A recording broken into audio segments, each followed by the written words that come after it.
ஆதியாகமம் நம்முடைய தொடர் தியானத்தின் ஆராய்ச்சி பகுதியாகும். ஏற்கனவே ஆதியாகமம் 30ஆம் அதிகாரத்தை பார்த்தோம். குடும்பத்தில் தங்கள் தேவைகளுக்காக அல்லது தங்கள் தேவைகளை பூர்த்தி செய்வதற்காக ஏங்கும் நபர்கள் என்ற ஒரு சூழ்நிலையில் இருந்த அந்த நபர்களை எல்லாம் பார்த்தோம். ஆதியாகமம் 30ஆம் அதிகாரத்தை 2 பகுதிகளாக பிரித்து பார்த்தோம். அதிலே யாக்கோபு தன் மனைவிகளின் ஏக்கத்தை போக்க நடத்தும் ஒரு இல்லற வாழ்க்கை என்பதை முதற் பகுதி கூறுகிறது. அதற்கு 2ஆம் பகுதி யாக்கோபு தன் மாமனின் மந்தைக்காக நடத்தும் தொழில் என்பதை குறித்து அந்த அதிகாரம் கூறியது பார்த்தோம். 30ஆம் அதிகாரத்தில் யாக்கோபோடு சேர்ந்து 4 பெண்கள் யாக்கோபின் குடும்பத்தை, இல்லற வாழ்க்கையை எப்படி நடத்தினார்கள் என்பதை பார்த்தோம். ஆக அந்த பகுதியிலே யாக்கோபு தன் மனைவிகளோடு கூட இணைந்து அவர்கள் இல்லற வாழ்க்கையை எப்படியெல்லாம் நடத்துவதற்கு அவன் உதவினான் என்பதை பார்த்தோம். அதில் முதல் பகுதி ராகேலுடைய செயல்கள் எல்லாம் என்ன என்பதை பார்த்தோம். அவள் பொறாமைப்பட்டால், கோபப்பட்டால், அவள் தன்னுடைய வேலைக்காரியை யாக்கோபுக்கு கொடுத்தால், அதே போல பிள்ளைகளை பெற்றெடுத்தால் என்பதையெல்லாம் பார்த்தோம். அதற்கு பிறகு லேயாளின் செயல்கள் எல்லாம் என்ன என்பதை பார்த்தோம். லேயாள் பிள்ளைகளை பெற்றெடுத்தால் பிறகு பிள்ளை பேறு நின்று போனது என்பதை அறிந்து தன்னுடைய வேலைக்காரியை கொடுத்தால் யாக்கோபு அவளிடத்தில் பிள்ளைகளை பெற்றார். அதற்கு பிறகு அந்த தூதாயும் கனிகளை கொண்டு அந்த 2 பெண்களும் தன்னுடைய கணவனை பரிமாறி கொண்டார்கள். அதற்கு பிறகு லேயாளுக்கும் பிள்ளைகள் பிறந்தது. கடைசியில் ராகேலுக்கும் பிள்ளைகள் பிறந்தது. ஆக ராகேலை தேவன் நினைத்தார். ராகேலுடைய விசுவாசத்திற்கு, ஜபத்திற்கு செவி கொடுத்தார். ராகேல் கர்ப்பம் தரிக்கும்படி தேவன் செய்தார். ராகேலுடைய நிந்தையை தேவன் நீக்கினார். ராகேலுக்கு இன்னும் ஒரு குமாரனை கொடுப்பார் என்று ராகேல் தன்னுடைய குமாரனுக்கு யோசேப்பு என்ற ஒரு பெயரை இட்டாள். ஆக 30ஆம் அதிகாரத்தில் இந்த 4 பெண்களும் பெற்றெடுத்த அந்த பிள்ளைகளுடைய பெயர்கள், அந்த பிள்ளைகளோடு கூட சேர்ந்து ஒரு பெண் பிள்ளையினுடைய பெயர், இவைகளையெல்லாம் அந்த அதிகாரம் சொல்லி இருக்கிறது. யாக்கோபுக்கு தன்னுடைய 4 மனைவிகளிடத்தில் பிறந்த அந்த பிள்ளைகளை வரிசைப்படுத்தி பார்த்தோம். 1 லேயாளிடத்தில் பிறந்த பிள்ளைகள் ரூபன், சிமியோன், லேவி, யூதா, இசக்கார், செபுலோன், தீனாள் என்ற ஒரு பெண் பிள்ளை. பிறகு அவளுடைய லேயாளுடைய வேலைக்காரியான பில்காள் என்பவளுக்கு பிறந்த பிள்ளைகள் தான், நப்தலி என்பவர்களை குறித்து பார்த்தோம். இதற்கு பிறகு ராகேல் பிள்ளைகளை பெற்றெடுத்தால், ராகேலுக்கு பிள்ளைகளை பெற்றெடுப்பதற்கு முன்பு ராகேல் தன்னுடைய வேலைக்காரியான சில்பாலை யாக்கோபுக்கு கொடுத்து பிள்ளைகளை பெற்றாள். அந்த சில்பால் பெற்ற பிள்ளைகள் காத், ஆசேர். இவைகளுக்கு பிறகு ராகேல் கர்ப்பம் தரிக்கிறாள். அவளுக்கு பிறந்த பிள்ளை யோசேப்பு. ஆக லேயாள், பில்காள், ராகேல், சில்பால் என்பவர்களுக்கு பிறந்த பிள்ளைகள் யார்?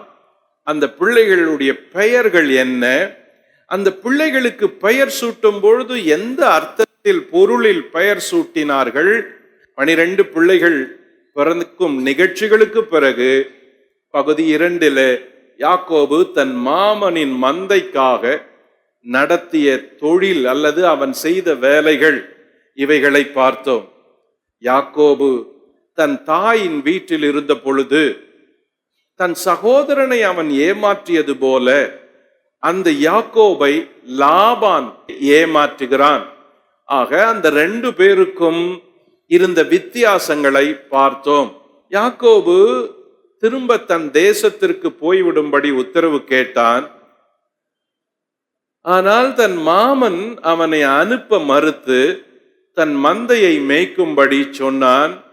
அதற்கு சம்பளத்தை கூட்டி கொடுப்பதாய் சொன்னான். மாமன் லாபான் யாக்கோபை அனுப்ப மறுத்தான். பிறகு யாக்கோபு இன்னும் ஒரு 6 வருடங்கள் அந்த மந்தைக்காக வேலை செய்தான். ஆக இந்த அதிகார நிகழ்ச்சிகளோடு ஆதியாகமம் 30ஆம் அதிகாரம் முடிகிறது. இன்று ஆதியாகமம் 31ஆம் அதிகாரம் நம்முடைய தியானத்தின் அடுத்த அதிகாரம். ஆதியாகமம் 31ஆம் அதிகாரம். இந்த அதிகாரத்திற்கு தலைப்பிட்டால், நீ பொறுமையோடு இருந்தால் தேவன் உனக்கு புது வழி திறப்பார் என்று தலைப்பிடலாம். நீ பொறுமையோடு இருந்தால் தேவன் உனக்கு புது வழி திறப்பார். ஒரு மனுஷனுடைய வாழ்க்கையில் தேவன் எப்படி வழிகளை திறப்பார் என்று அநேகர் செய்திகளால கேள்விப்பட்டிருக்கிறோம். அநேகர் என்ன நினைக்கிறோம், நன்மையினாலே புது வழிகளை திறப்பார் என்று. நன்மைகளை செய்து புது வழிகளை திறப்பார், நல்லது செய்து புது வழிகளை திறப்பார், நல்லவர்களை கொண்டு தேவன் புது வழிகளை திறப்பார். தேவன் பல நேரங்களிலே மிக கெட்டவர்களை கூட தம்முடைய பிள்ளைகளுக்காக பயன்படுத்துகிறார் என்பதை விசுவாசிகள் புரிந்து கொள்ள வேண்டும். வெறும் நல்லவங்க மட்டும் உங்களுக்கு உதவி செய்யணுவாங்க அப்படின்னு நினைக்க கூடாது. பல நேரங்கள்ல தேவன் கெட்டவங்களையும் அவங்களுக்காக வச்சிருப்பாரு. அவன் ரட்சிக்கப்படாதவனா இருப்பான், அவன் அயோக்கியனா இருப்பான், கடின இருதயம் கொண்டவனா இருப்பான், அவன் நீதி உள்ளவனா கூட இருக்க மாட்டான், அவன் கஞ்சனா கூட இருப்பான், வஞ்சகனா கூட இருப்பான். உங்கள் தலைவன் அப்படி இருக்கலாம், முதலாளி அப்படி இருக்கலாம், உங்களோட கூட பிறந்தவங்க கூட அப்படி இருக்கலாம். ஆனால் கர்த்தருடைய பிள்ளைய ஆசீர்வதிக்க தேவன் சில நேரங்களிலே புடமிடுவதற்கு சில கடினமான மக்களை வாழ்க்கையிலே அனுமதிக்கிறார். சில கடினமான மக்களை உங்கள் வாழ்க்கையிலே அனுப்புகிறார். உங்களை உருவாக்குவதற்காக தேவன் உங்கள் வாழ்க்கைக்குள்ளே சில கடினமான நபர்களையும் கெட்ட மனிதர்களையும் இருதயத்தில் சுத்தமில்லாதவர்களையும் அவர் உங்கள் வாழ்க்கையிலே சந்திக்கும்படி அனுமதிக்கலாம். காரணம், அது உங்களை புடமிட, உங்களை உருவாக்க, நீங்கள் கற்றுக்கொள்ள, நீங்கள் சிறக்க, நீங்கள் வளர, நீங்கள் மேன்மையடைய அந்த வாய்ப்புகள் உங்களை உருவாக்குகிறது. ஆகையினால் தான் இக்கட்டான நேரங்கள்ல கர்த்தரிடத்துல ஒப்பு கொடுத்துடணும். ஆண்டவரே, இந்த இக்கட்டு என்னால சமாளிக்க முடியல, இந்த அழுத்தம் என்னால பொறுக்க முடியல, இந்த மனுஷி அல்லது இந்த மக்களுடைய போராட்டம் என்னால தாங்க முடியலன்னு சூழல் வரும் பொழுது நீங்கள் அதை விட்டு விலகி ஓடுவதற்கு பிரயாசப்படக்கூடாது. காரணம், தேவன் உங்களை உருவாக்குவதற்காக சில ஆண்டுகள் எடுத்துக்கொள்ளுகிறார். அதற்கு சிலர் தேவைப்படுகிறார்கள் உங்களை உருவாக்குவதற்கு. இதை ஆவிக்குரிய மக்கள் புரிந்து கொள்ள வேண்டும், தேவ பிள்ளைகள் புரிந்து கொள்ள வேண்டும். ஏன் என் வாழ்க்கையில தேவன் இவைகளை அனுமதித்தார் என்று கேள்விகள் கேட்பது எளிது. ஆனால் இவைகளை புரிந்து கொண்டால் பிற்காலங்களிலே அது நமக்கு பலன்களை கொண்டு வருகிறது. அவர் குமாரனாய் இருந்தும் பாடுபட்டதினாலே கீழ்ப்படிதலை கற்றுக்கொண்டார் என்று இயேசுவை குறித்து எபிரேய புத்தகம் சொல்லுகிறது. இயேசுவுக்கு கடினமான மக்கள் இருந்தார்கள், இயேசுவின் இடத்தில் குற்றம் கண்டுபிடிக்கிறவர்கள் இருந்தார்கள், இயேசுவை பாடுகளுக்கு உட்படுத்தினவர்கள் இருந்தார்கள். இயேசுவை அநியாயமாய் கேள்வி கேட்டவர்கள், அநியாயமாய் அவர் மேலே பழி சுமத்தியவர்கள், அநியாயமாய் பொறாமைப்பட்டு சிலுவைக்கு ஒப்பு கொடுத்தவர்கள். ஆக அப்படிப்பட்ட மக்களை எல்லாம் இயேசு சந்தித்தார். ஆனாலும் இயேசு பொறுமையோடு இருந்ததினால் பின் நாட்களிலே அவர்தான் உயர்த்தப்பட்டார், அவர்தான் மேன்மையை கண்டார். அவருடைய பெயர்தான் எல்லாரும் உச்சரிக்கும்படி, அறிக்கை பண்ணும்படி, நாவுகள் யாவும் அறிக்கை பண்ணும்படி, முழங்கால்கள் யாவும் முடங்கும்படி அவருடைய பெயர்தான் நிலைத்து நின்றது. ஆக பொறுமையோடு இருந்தால் தேவன் உனக்கு புது வழி திறப்பார். இந்த அதிகாரத்தில் முக்கிய இடங்கள் இரண்டு. ஒன்று ஆரான், இன்னொன்று கீலேயாத் மலை. ஆரானிலே யாக்கோபு குடியிருக்கிறான். அங்கிருந்து அவன் வெளியேறிய பிறகு கீலேயாத் மலை இருக்கும் பொழுது லாபான் வந்து சந்திக்கிறான். ஆக இந்த இரண்டு இடங்கள் தான் இந்த அதிகாரத்தில் உள்ள இடங்கள். ஆனால் இந்த அதிகாரத்தில் உள்ள நபர்கள் 6 பேர். 1 யாக்கோபு, 2 ராகேல், 3 லேயாள், 4 லாபான், 5 லாபானின் குமாரர்கள், 6 லாபானின் சகோதரர்கள். ஆக இந்த 6 நபர்கள் தான் இந்த அதிகாரத்தில் இடம்பெற்றுள்ளார்கள். இந்த அதிகாரத்தை சுருக்கமாக 3 பகுதிகளாக பிரிக்கலாம். ஆதியாகமம் 31ஆம் அதிகாரத்தை 3 பகுதிகளாக பிரிக்கலாம். பகுதி 1, யாக்கோபு வெளியேற முடிவெடுத்தான். ஆதியாகமம் 31 1 முதல் 18. பகுதி 2, லாபான் விரோதிக்க விரைந்து வந்தான். ஆதியாகமம் 31 19 முதல் 42. பகுதி 3, யாக்கோபு விருந்து செய்து விடை பெற்றான். ஆதியாகமம் 31 43 முதல் 55. ஆக 55 வசனங்கள் கொண்ட இந்த அதிகாரத்தை 3 பகுதிகளாக பிரித்தால் இந்த 3 செய்திகளும் இதற்குள்ளே இடம்பெற்றுள்ளன. பகுதி 1, யாக்கோபு வெளியேற முடிவெடுத்தான். ஏற்கனவே யாக்கோபு லாபானுடைய மகள்களுக்காக 14 வருஷம் அந்த இடத்தில் இருந்தான், வேலை செய்தான், உழைத்தான், தன்னையே உருக்கி லாபானை வளர்ச்சி அடையும்படி செய்தான். அந்த அளவுக்கு யாக்கோபு லாபானுக்காக உண்மையும் உத்தமனுமாய் உழைத்தான். ஆக இந்த முதல் பகுதியில யாக்கோபு 14 வருஷங்கள் மனைவிகளுக்காக லாபானுடைய வீட்டிலே இருந்தான். அதற்கு பிறகு 6 வருஷங்கள் லாபானுடைய மந்தைக்காக உழைத்தான். முதலில் அந்த 2 மனைவிகளுக்காக, ஒரு பெண்ணுக்காக 7 வருஷம், அடுத்த பெண்ணுக்காக 7 வருஷம், 14 வருஷம் போன பின்பு அவன் நான் என் தகப்பன் வீட்டுக்கு போகிறேன் என்று சொன்னான். லாபான் சொன்னான், நீ போக வேண்டாம், உனக்கு என்ன வேணும் கேள், சம்பளம் வேணுமா கொடுக்கிறேன், எவ்வளவு வேணும் கேள் என்றார். யாக்கோபு சொன்னான், எனக்கு சம்பளமாக கொடுத்தால் நீர் மந்தையாக கொடும் என்று யாக்கோபு கேட்டான். லாபானுடைய மந்தை மேய்க்கிற யாக்கோபு மந்தை மேய்க்கிற தொழிலை 6 வருஷம் செய்தான். இந்த சம்பவங்களை எல்லாம் ஆதியாகமம் 30ஆம் அதிகாரம் சொல்லுகிறது. ஆக 20 வருஷங்கள் யாக்கோபு லாபானிடத்தில் வேலை செய்த பிறகு சில சூழ்நிலைகள் அவனை லாபானுடைய வீட்டிலிருந்து வெளியேறும்படி செய்தன. என்ன அவைகள்? ஏன் யாக்கோபு வெளியேற முடிவெடுத்தான்? ஆதியாகமம் 31ஆம் அதிகாரம் 1ஆம் வசனம் 2ஆம் வசனத்தை வாசிப்போம். ஏன் யாக்கோபு வெளியேற முடிவெடுத்தான்.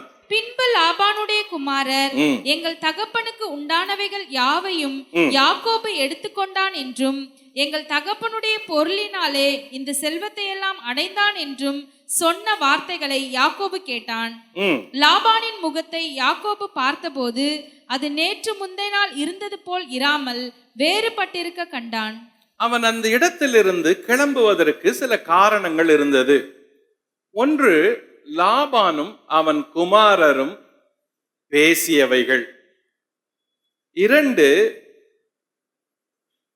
தேவன் யாக்கோபுக்கு சொன்னவைகள். தேவனும் சொல்றாரு, நீ இந்த இடத்தை விட்டு கிளம்புன்னு. வாசிப்போம் 3ஆம் வசனம். கர்த்தர் யாக்கோபை நோக்கி, உன் பிதாக்களுடைய தேசத்திற்கும் உன் இனத்தாரிடத்திற்கும் நீ திரும்பி போ, நான் உன்னோட கூட இருப்பேன் என்றார். தேவனும் சொல்றாரு நீ கிளம்பணும்னு. 3வது, யாக்கோபு தன் மனைவிகள் இடத்துல போய் சொல்லி தன்னுடைய சொப்பனங்களையும் தேவன் பேசினவைகளையும் விளக்குறான். யாக்கோபு தன்னுடைய மனைவியின் இடத்துல போய் பேசி, தேவன் எனக்கு சொன்னது என்ன, இந்த லாபான் ஆகிய உங்கள் தகப்பனார் செய்வது என்ன, லாபானுடைய குமாரர்கள் பேசுவது எல்லாம் என்ன என்பதை யாக்கோபு கண்டு கேட்டு தன்னுடைய மனைவிகளிடத்துல பேசுகிறான். ஆகவே அவன் வெளியேற முடிவெடுத்தான். ஆதியாகமம் 31ஆம் அதிகாரம் முதல் பகுதி யாக்கோபு லாபானின் வீட்டை விட்டு வெளியேற முடிவெடுத்ததற்கான காரணங்கள் எல்லாம் என்ன என்பதை சொல்லுகிறது. சரி, லாபானின் குமாரர் என்ன சொன்னார்கள்? லாபானின் குமாரர்கள் சொன்னாங்க, இங்க பாரு, உனக்கு இருக்கிற செல்வம், சொத்து, மந்த எல்லாம் எங்க அப்பாவால வந்துச்சு அப்படின்னு சொன்னாங்க. இது யாக்கோபுக்கு ரொம்ப கஷ்டமா இருந்துச்சு. இந்த வாலிப பசங்க, யாக்கோபோட வயசுல சின்ன பசங்க, இன்னும் சொல்ல போனா தன்னுடைய மனைவிகளான ராகேல் லேயால விட இந்த வாலிப பசங்க, லாபானுடைய குமாரர்கள், வயசுல சின்ன பசங்க. இந்த பசங்க தங்கள் வீட்டில் இருக்கிற யாக்கோப காயப்படும்படி பேசினாங்க. 30ஆம் அதிகாரம் கடைசி வசனம் சொல்லுது, இவ்விதமாய் அந்த புருஷன் மிகவும் விருத்தி அடைந்து திரளான ஆடுகளும் வேலைக்காரிகளும் வேலைக்காரரும் ஒட்டகங்களும் கழுதைகளும் உடையவனானான். ஆக யாக்கோபுக்கு மந்த பெருகினதுனால லாபானுடைய குமாரர்கள் பார்த்து காயப்படும்படி சொல்லிட்டாங்க. நமக்கு கூட அந்த காயம் பலருக்கு வந்திருக்கலாம்.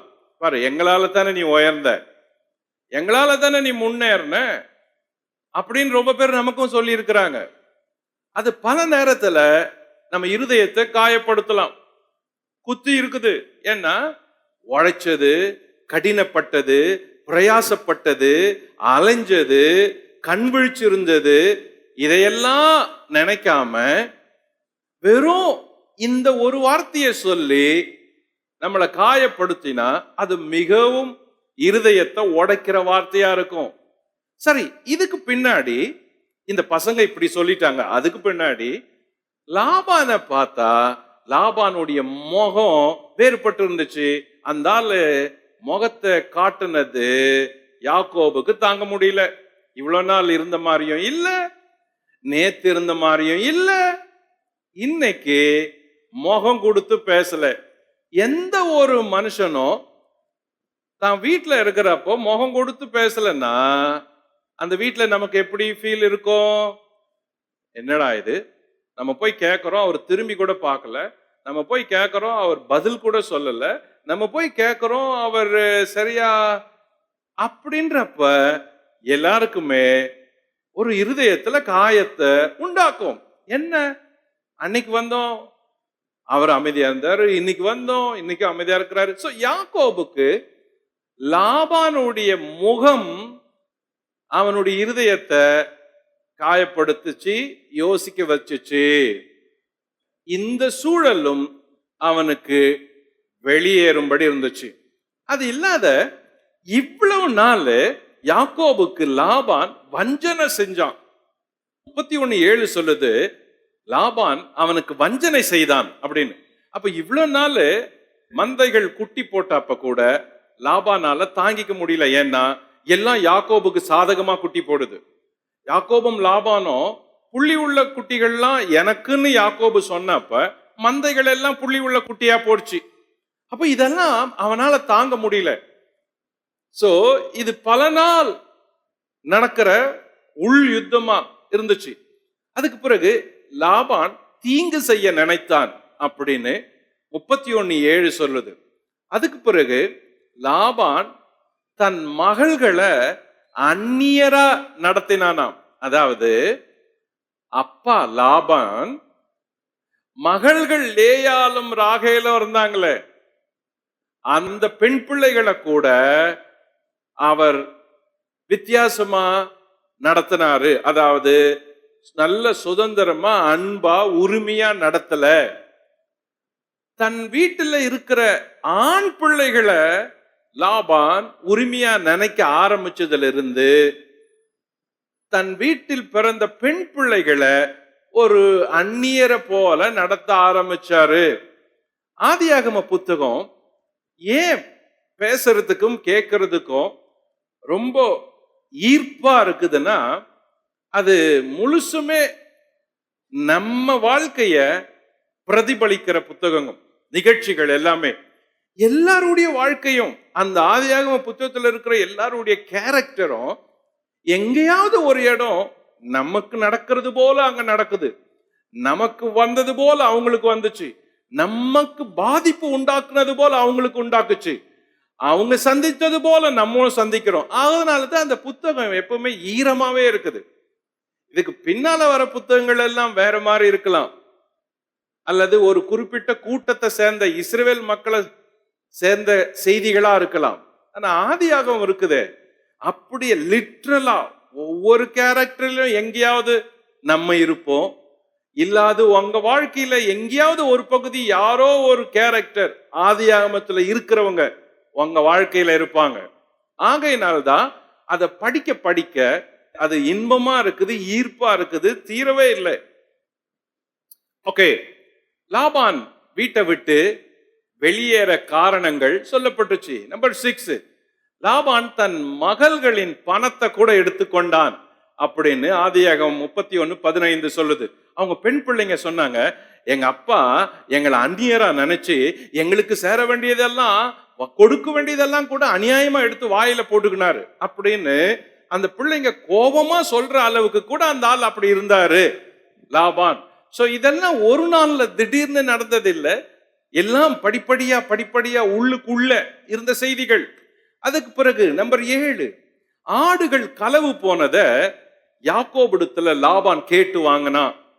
களவு போனுச்சு, இவன் உண்மையா செஞ்சான் யாக்கோபு. ஆனாலும் லாபான் இல்ல இல்ல அது உன் கணக்குல தான் சொல்லுவேன், ஒரு ஆடு போச்சுன்னா கூட உன் பங்குல இருந்து தான் கொடுக்கணும், அதெல்லாம் எனக்கு தெரியாது, எனக்கு சேர வேண்டிய ஆடு தானே, நீ பார்த்தேன்னு சொல்ற, உன் மேல தப்பு இல்லைன்னு சொல்ற, அதெல்லாம் எனக்கு தெரியாது, எனக்கு வர வேண்டிய ஆடு வராத போச்சுன்னா உனக்கு இருக்கிற ஆடுல இருந்து நான் எடுத்துப்பேன். சோ அவன் நியாயமா செயல்பட்ட மாதிரியும் இல்ல. நம்பர் 8, 10 முறை சம்பளத்தை மாற்றினான். ஆதியாகமம் 31:41 10 முறை சம்பளத்தை மாற்றினான். அப்படின்னா இப்போ யாக்கோபுக்கு சம்பளம் பண்றது பணம் அல்ல, குட்டி போடும் ஆடுகள், மந்தையிலிருந்து பிறக்கிற ஆடுகள் தான் அவனுடைய சம்பளம். புள்ளி உள்ளவைகள், வரி உள்ளவைகள், இவைகளெல்லாம் அவனுக்கு சம்பளமா இருந்துச்சு. இந்த சம்பளத்தை பிக்ஸ் பண்ண பிறகு யாக்கோபுக்கு அதிகமான புள்ளி உள்ளவைகளை ஆடுகள் குட்டி போட்டுச்சு. ஆடுகள் பொழியும் போதே அப்படி பொழியுது. அப்போ இது லாபான பாக்குறான், என்ன நமக்கு வர வேண்டியது குறைவா இருக்கு, எப்ப பாரு அவனுக்கே அதிகமா இருக்குதுன்னு. அதனால உடனே மாத்துறான், மறுபடியும் மாத்துறான். இப்படி பார்த்து பார்த்து பார்த்து ஏறக்குறைய தான் சொன்ன வாக்குல இருந்து 10 முறை இந்த பேச்சை மாத்தி மாத்தி யாக்கோபுக்கு வர வேண்டியத மாத்தி மாத்தி சொல்லி வராதே வச்சான். 10 முறை சம்பளத்தை மாத்தினான். முதலாளி இல்ல, தன் சொந்த மாமன். இவைகள் எல்லாம் யாக்கோபுக்கு மிகவும் இருதயத்தை கடினமா காயப்படுத்துச்சு, சூழலை உண்டாக்குச்சு. தேவன் யாக்கோப தன் தேசத்துக்கு திரும்பி போகும்படி சொன்னார். 9ஆம் குறிப்பு, தேவன் யாக்கோப நீ கிளம்பு, உன் தேசத்துக்கும் உன் இனத்தார் இடத்திற்கும் நீ கிளம்பி போ அப்படின்னு சொன்னாரு. ஆதியாகமம் 31:3. அதோட நிக்காத, தேவ தூதன் ஒருவன் சொப்பனத்தில் யாக்கோபுவிடம் பேசினான். ஆதியாகமம் 31:12-13. தேவதூதன் ஒருவர் யாக்கோபுடைய சொப்பனத்திலே தோன்றி, அன்னைக்கு நான் உனக்கு வாக்கு பண்ணனே அந்த தேவன் நான் தான். ஆக நீ இங்க இருந்தது போதும், நீ புறப்பட்டு உன் தேசத்துக்கும் உன் பிதாக்களுடைய தேசத்துக்கும் உன் இனத்தார் இடத்திற்கும் போ அப்படின்னு அந்த தேவ தூதன் ஆனவர் சொப்பனத்துல சொன்னார். ஆக இந்த காரியங்கள் எல்லாம் யாக்கோப லாபானுடைய வீட்டிலிருந்து வெளியேறுவதற்கு முக்கிய காரணங்களாய் இருந்தன. சரி, குறிப்பு 2. தேவன் யாக்கோபிடத்துல பேசியதுதான் மிக முக்கியமான குறிப்பு.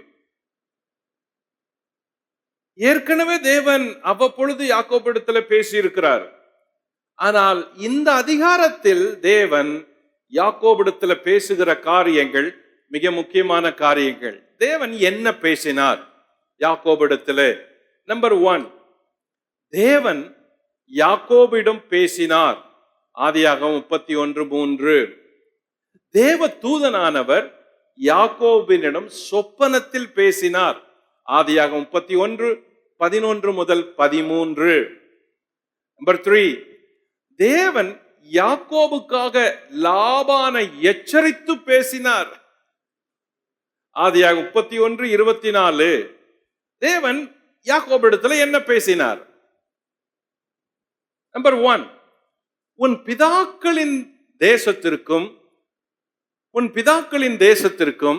உன் இனத்தாரிடத்திற்கும் திரும்பி போ. ஆதியாகமம் 31:3. நம்பர் 2, நான் உன்னோடு கூட இருப்பேன். ஆதியாகமம் 31:3. நம்பர் 3, லாபான் உனக்கு செய்த யாவையும் கண்டேன். ஆதியாகமம் 31:12. பெத்தேலில் உனக்கு தரிசனமான தேவன் நானே. ஆதியாகமம் 31:13. நம்பர் 5, நீ இந்த தேசத்தை விட்டு புறப்பட்டு உன் இனத்தார் இருக்கிற தேசத்திற்கு திரும்பி போ. ஆதியாகமம் 31:13. இந்த 5 குறிப்புகளும் தேவன் யாக்கோபிடத்துல பேசின முக்கிய குறிப்புகள். சோ ஸ்ட்ராங்கா தேவன் பேசினது எவிடன்ஸ் அவருக்கு இருந்துச்சு, ஆதாரமா இருந்துச்சு, போதுமானதா இருந்துச்சு. புறப்படுறதுக்கு தயாராயிட்டாரு. தேவன் யாக்கோபுக்கு என்ன செய்தார்? முதல்ல என்ன பார்த்தோம்? தேவன் யாக்கோபுக்கு என்ன பேசினார்? இவ்வளவும் பேசுறாரு. இப்ப தேவன் யாக்கோபுக்கு என்னெல்லாம் செஞ்சாரு அதுவும் கவனிக்கப்பட வேண்டியதா இருக்குது.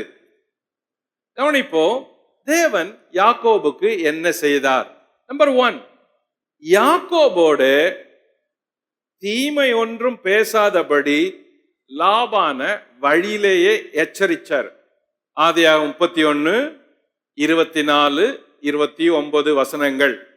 வழியிலேயே அவனுக்கு எச்சரிக்கிறாரு, நீ யாக்கோபிடத்துல நன்மையை தவிர தீமை ஒன்றும் பேசக்கூடாது அப்படின்னு எச்சரிக்கிறார். நம்பர் 2, ஈசாக்கின் பயபக்திக்குரியவர் என்னோட கூட இருந்தார் என்று யாக்கோபு சொல்றாரு. ஆதியாகமம் 31:42. ஈசாக்கின் பயபக்திக்குரியவர் யாக்கோபோடு இருந்தார். நம்பர் 3, தேவன் யாக்கோபின் சிறுமையை பார்த்தார். 31:42. வாசிப்போம். ஆதியாகமம் 42. என் பிதாவின் தேவனாகிய ஆபிரகாமின் தேவனும் ஈசாக்கின் பயபக்திக்குரியவரும் என்னோடு இராமற் போனால் நீ இப்பொழுது என்னை வெறுமையாய் அனுப்பிவிட்டிருப்பீர்.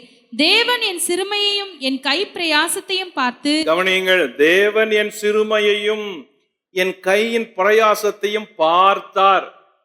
என்ன செய்தார்? யாக்கோபுக்கு சிறுமையும் பார்த்தார், கையின் பிரயாசத்தையும் பார்த்தார். அப்புறம் நேற்று ராத்திரி உம்மை கடிந்து கொண்டார். லாபான கடிந்து கொண்டார். யாக்கோபுக்காக தேவன் என்ன செய்தார்? அப்போ தேவன் யாக்கோபுக்காக துணை நின்று பேசுறாரு. இப்ப இந்த வசனங்கள்ல, இந்த அதிகாரத்துல ரொம்ப முக்கியமா கவர்ந்த காரியங்கள், கவனத்தை திருப்புற காரியங்கள் என்ன அப்படின்னா, இந்த அதிகாரத்துல யாக்கோபுடைய விசுவாசமோ தேவன் அவனுக்கு காட்டுகிற இரக்கமோ ரொம்ப முக்கியமா படுது. அவனிங்க கஷ்டமான ஒரு சூழல்ல விசுவாச வார்த்தைகளை பேச வராது. நெருக்கம், ராத்திரி பகல் உழைப்பு, ஓய்வே இல்லை. வீட்டுக்கு போனா வீட்டுல நிம்மதி இல்லை, மனைவிகள்ல சண்டை, பிள்ளைகள் தொல்லை, பண பிரச்சனை, தேவை, சமாதானம் இல்லை. சோ வீட்டுக்கு போனாலும் அப்படி.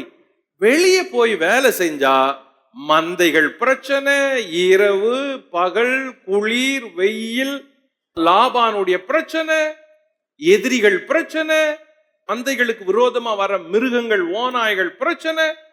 சோ தொழில் ரீதியாகவும் சில பிரச்சனைகள் இருந்துச்சு. இவைகளின் மத்தியில யாக்கோபு எப்படி விசுவாசத்தை அறிக்கை செஞ்சு வாழ்ந்தாரு, விசுவாசியா இருந்தாரு என்பதை சில முக்கிய குறிப்புகள் இந்த அதிகாரத்தில் இருக்குது. கவனிப்போம். யாக்கோபின் விசுவாசம் நம் கண்களுக்கு தெரிவது போல எவ்வளவு அழகாய் உயர்ந்திருக்கிறது பாருங்கள். வாசிப்போம். ஆதியாகமம் 31:5. நம்பர் 1. அவர்களை நோக்கி, உங்கள் தகப்பனுடைய முகம் நேற்று முந்தைய நாள் இருந்தது போல் இருக்கவில்லை என்று எனக்கு தோன்றுகிறது. ஆனாலும் என் தகப்பனுடைய தேவன் என்னோடு கூட இருக்கிறார். யாக்கோபு சொன்ன விசுவாச வார்த்தையை பாருங்க. உங்க அப்பா முகம் நேத்து மாதிரி இல்ல, ஆனா எங்க அப்பாவுடைய தேவன் என்னோடு கூட இருக்கிறார். ஹல்லேலூயா. அததான் நம்ம சொல்லணும். இதுதான் நம்ம கத்துக்கிற பாடம் இங்க இருக்குது. நமக்கு எதிர இருக்கிறவங்க நமக்கு ஏதாயிலும் கடினமான காரியங்களை செய்யறப்ப நம்ம சொல்ல வேண்டிய விசுவாச வார்த்தை, என் தகப்பனுடைய தேவன் என்னோடு கூட இருக்கிறார். சொல்லுங்க பாப்போம். என் தகப்பனுடைய தேவன் என்னோடு கூட இருக்கிறார். எல்லாரும் சொல்லுங்க கொஞ்ச நேரம். என் தகப்பனுடைய தேவன் என்னோடு இருக்கிறார். என் தகப்பனுடைய தேவன் என்னோடு இருக்கிறார். தேவன் என்னோடு இருக்கிறார். சொல்லுங்க பாப்போம். தேவன் என்னோடு இருக்கிறார். தேவன் என்னோடு இருக்கிறார். தேவன் என்னோடு இருக்கிறார். விசுவாச வார்த்தை. யாக்கோபு கடினமான சூழல்ல விசுவாச வார்த்தையை அறிக்கையிட்டார். ஓகே. நம்பர் 2. ஆனாலும் வாசிப்போம். 7ஆம் வசனம் 31:7. உங்கள் தகப்பனோ என்னை வஞ்சித்து என் சம்பளத்தை 10 முறை மாற்றினான். ஆனாலும் அவன் எனக்கு தீங்கு செய்ய தேவன் அவனுக்கு இடம் கொடுக்கவில்லை. Faith confession. இதுதான் விசுவாசி கடினமான சூழல்ல கற்றுக்கொள்ள வேண்டிய பாடங்கள் இங்கதான் இருக்குது. இப்போ என்ன சொன்னாரு அவங்க அப்பா? 10 முறை சம்பளத்தை மாற்றினான். ஆனாலும் ஐ லவ் தட் வேர்ட். உங்க அப்பா 10 முறை சம்பளத்தை மாத்தினாரு, ஆனாலும் அவன் எனக்கு தீங்கு செய்ய தேவன் அவனுக்கு இடம் கொடுக்கவில்லை. சொல்லுங்க பாப்போம். தேவன் தீங்கு செய்ய இடம் கொடுக்கவில்லை. மாத்திட்டே இருந்தா, ஆனாலும் அவன் சொல்றான் faith confession. தேவன் தீங்கு செய்ய இடம் கொடுக்கல. தேவன் தீங்கு செய்ய இடம் கொடுக்கல. அவன் அப்படிதான். ஆனால் என் தேவன் அப்படி இல்ல, எனக்கு தீங்கு செய்ய இடம் கொடுக்கவே மாட்டாரு. யாரும் எனக்கு விரோதமா தீங்கு செய்ய தேவன் இடம் கொடுக்க மாட்டார். அப்படி விசுவாசிக்கணும். அப்படி விசுவாசிக்கணும். ரொம்ப பேர் பிரச்சனைகளின் மத்தியில விசுவாசத்தை அறிக்கை பண்ணல. தேவன் மேல இருக்கிற விசுவாசத்தை உறுதியா ஸ்ட்ராங்கா சொல்லல, சொல்றது இல்ல. கடினமான சூழல்ல எப்படி ஒரு மனுஷன் விசுவாசத்தை அறிக்கை செய்யறான் பாருங்க. இக்கட்டான சூழல், நெருக்கமான சூழல், அவமானம், நிந்த, வஞ்சகம், ஏளனம் எல்லாம் நடக்கிற ஒரு சூழல்ல ஒரு மனுஷன் தேவனை எப்படி பற்றி பிடிச்சு சொல்றான், என் தேவன் எனக்கு தீங்கு செய்ய அவனுக்கு இடம் கொடுக்கவில்லை, உனக்கு அதுதான் செய்வாரு. நீ கடவுளுடைய பிள்ளையானால் உனக்கு ஒருவனும் தீங்கு செய்வதற்கு தேவன் இடம் கொடுப்பது இல்லை. Faith confession. Confess it. அறிக்கை பண்ணுங்க, அறிக்கை பண்ணுங்க. யாக்கோப போல இக்கட்டுல நீங்க இருந்தா நீங்க அமைதியா இருக்க கூடாது. அந்த மனுஷனுடைய விசுவாச வார்த்தை தான் அவனை செயல்பட வச்சுச்சு, செயல்பட வச்சுச்சு. நம்பர் 3, ஆதியாகமம் 31:9. இவ்விதமாய் தேவன் உங்கள் தகப்பனுடைய ஆடுகளை எடுத்து எனக்கு தந்தார். தேவன் உங்க அப்பாவுடைய ஆடுகளை எடுத்து எனக்கு கொடுத்தாரு. நான் எடுக்கல, நான் வாங்கல, நான் விரும்பல, நான் அப்படிதான் இருந்தேன். ஆனா ஆடுகள் எனக்காக குட்டி போட்டுச்சு. ஆடுகளை குட்டி போட வச்சவர் தேவன், எனக்காக ஆடுகளை பொழிய வச்சவர் தேவன், எனக்கு வர வேண்டியதை தேவனே வர வச்சாரு. உன் தகப்பனுடைய ஆடுகளை எடுத்து என் உழைப்ப பார்த்து தேவன் எனக்காக வச்சாரு. அப்போ கர்த்தருடைய பிள்ளையே, உன் உழைப்ப தேவன் கவனிக்கிறாரு, கவனிக்கிறாரு. உன் நிந்தைய, அவமானத்தை, கடின உழைப்ப, உன் இடுக்கண்ண, இக்கட்ட, உன் தாழ்ச்சிய, உன் நெருக்கத்தை கவனிக்கிற ஒரு தேவன் இருக்கும் பொழுது அந்த தேவனை நீ அறிக்கை பண்ணு. அந்த இடத்துல அவர் கேட்கட்டும், அவர் பார்க்கட்டும். அப்பதான் உனக்கு விசுவாசம் கூடும், கூடும். நம்பர் 4, ஆதியாகமம் 31:42. என் பிதாவின் தேவனாகிய ஆபிரகாமின் தேவனும் ஈசாக்கின் பயபக்திக்குரியவரும் என்னோடு இராமற் போனார். என்னோட இருந்தார். அவன் விசுவாசம் பாருங்க. எங்க பிதாக்களுடைய தேவன், எங்க அப்பாவுடைய தேவன் என்னோட இருந்தார். 2 இடத்துல இந்த அதிகாரத்துல ஈசாக்கின் பயபக்திக்குரியவர் அப்படின்னு யாக்கோபு தன் அப்பாவை ரொம்ப கனம் பண்ணி அந்த அப்பாவுடைய தேவனை உயர்த்தி சொல்றான். யாக்கோபு தன் தகப்பன் ஈசாக்க குறிச்சு 20 வருஷம் கழிச்சு கூட அதை சொல்றான்னா, ஈசாக்கு எப்படி பயபக்திக்குரியவரா வாழ்ந்திருப்பாரு, ஈசாக்கு எப்படி அந்த வீட்டுல பயபக்திக்குரியவரா இருந்திருப்பாரு, ஈசாக்கு எப்படி பயந்து பயந்து தேவனை சேவிச்சிருப்பாரு, அவர் பக்தி எப்படி பயமுள்ள பக்தியா இருந்துருச்சு அப்படின்றத யாக்கோபு இப்ப சொல்றான். ரொம்ப பேருக்கு பக்தி இருக்குது, ஆனா பயமுள்ள பக்தியா இல்ல. பரிசுத்த தேவன் மேல பயம் இருக்கணும், நடுக்கத்துடனே அவரிடத்துல களி கூறணும். எனக்கு அன்பானவர்களே, தேவ பிள்ளைகளே, ஊழியக்காரர்களே, ஜனங்களுக்கு தேவன் மேல பக்தியை வர வைக்கும் போது பயத்துடனே பக்தியை வர வைக்கணும். கர்த்தரிடத்துல நெருங்கும் போது பயந்து நடுங்கி தேவனை சேவிக்கணும். அவர் தேவன், என்னதான் பிள்ளைங்க அப்படின்றாலும் அவர் தேவன். அவர் அப்பாவா ஒரு பக்கம் இருக்கலாம், தேவன் பிதாவா இருக்கலாம். ஆனால் எனக்கு அப்பாவா ஆகிறதுக்கு முன்னாடி, அந்த அப்பாவை நான் தெரிந்து கொள்றதுக்கு முன்னாடி, நான் பிறக்கிறதுக்கு முன்னாடியே அவர் தேவனா இருக்கிறாரு. நான் பிறக்கிறதுக்கு முன்னாடியே அவர் தேவன். நான் பிறந்த பிறகுதான், நான் அவரை கண்ட பிறகுதான், அவரை ஏற்றுக்கொண்ட பிறகுதான் அவர் எனக்கு அப்பா அப்படின்னு நான் அவரை சேவிக்கிறேன். எனக்கு அப்பான்ற உரிமையை அவர் கொடுத்த உரிமை. நான் கேட்கல, நான் கேட்க முடியாது, நான் பாவி. அப்பா பிதாவே என்று கூப்பிடுகிற புத்திர சுவிகாரத்தை அவர் தான் கொடுத்தாரு. நீ என்ன பரவாயில்ல அப்பான்னு கூப்பிட்டுக்க, நான் காட், சர்வ வல்லமையுள்ள தேவன், நான் எல்ஷடாய். ஆனா என் பிள்ளைங்களுக்கு நான் என்னை வெளிப்படுத்தும் பொழுது அன்புனால, கிருபையினால, தயவுனால, இரக்கத்தினால என்ன அப்பான்னு கூப்பிடுற உரிமையை உங்களுக்கு கொடுக்கிறேன்றாரு. அப்ப தேவனிடத்துல சேரும் பொழுது அப்பா கிருபை உள்ளவர் தான், கிருபை உள்ளவர் தான். ஆனா பயப்பட வேண்டியவர், ஈசாக்கின் பயபக்திக்குரியவர். அறிக்கை பண்ணா எப்படி தான் அப்பா பயபக்திக்குரியவர்னு. நம்பர் 5, ஆதியாகமம் 31:42 யாக்கோபின் விசுவாசத்தை சொல்றத பாருங்க. என் பிதாவின் தேவனாகிய ஆபிரகாமின் தேவனும் ஈசாக்கின் பயபக்திக்குரியவரும் என்னோடு இராமற் போனால் நீர் இப்பொழுது என்னை வெறுமையாய் அனுப்பிவிட்டிருப்பீர். தேவன் என் சிறுமையையும் என் கை பிரயாசத்தையும் பார்த்து. See, confession, faith confession. எப்படி தேவன் என் சிறுமையையும் என் கையின் பிரயாசத்தையும் பார்த்தார். சொல்லுங்க பாப்போம். தேவன் என் சிறுமையை பார்க்கிறாரு, தேவன் என் கைகளின் பிரயாசத்தை பார்க்கிறாரு. எப்படி எப்படி ஒரு விசுவாசம் அவனுக்கு இருந்தா பொறுமையோட இப்ப சகிச்சு எவ்வளோ ஒரு மேன்மையான விசுவாசத்தை தேவன் பேர்ல வச்சிருந்தா இப்படி சொல்றான். என் தேவன் என் சிறுமையை பார்க்கிறாரு, கைகளின் பிரயாசத்தை பார்க்கிறாரு. ஓகே, குறிப்பு 4. யாக்கோபு கடினமா வேலை செஞ்சால இதுல கவனிக்க வேண்டியது என்னன்னா யாக்கோபின் உழைப்பும் உண்மையும். யாக்கோபின் உழைப்பும் உண்மையும். இந்த அதிகாரத்துல இதை கவனிக்க வேண்டியது இருக்குது. ரொம்ப உண்மை உள்ளவன், ஆனா பயங்கர உழைப்பாளி.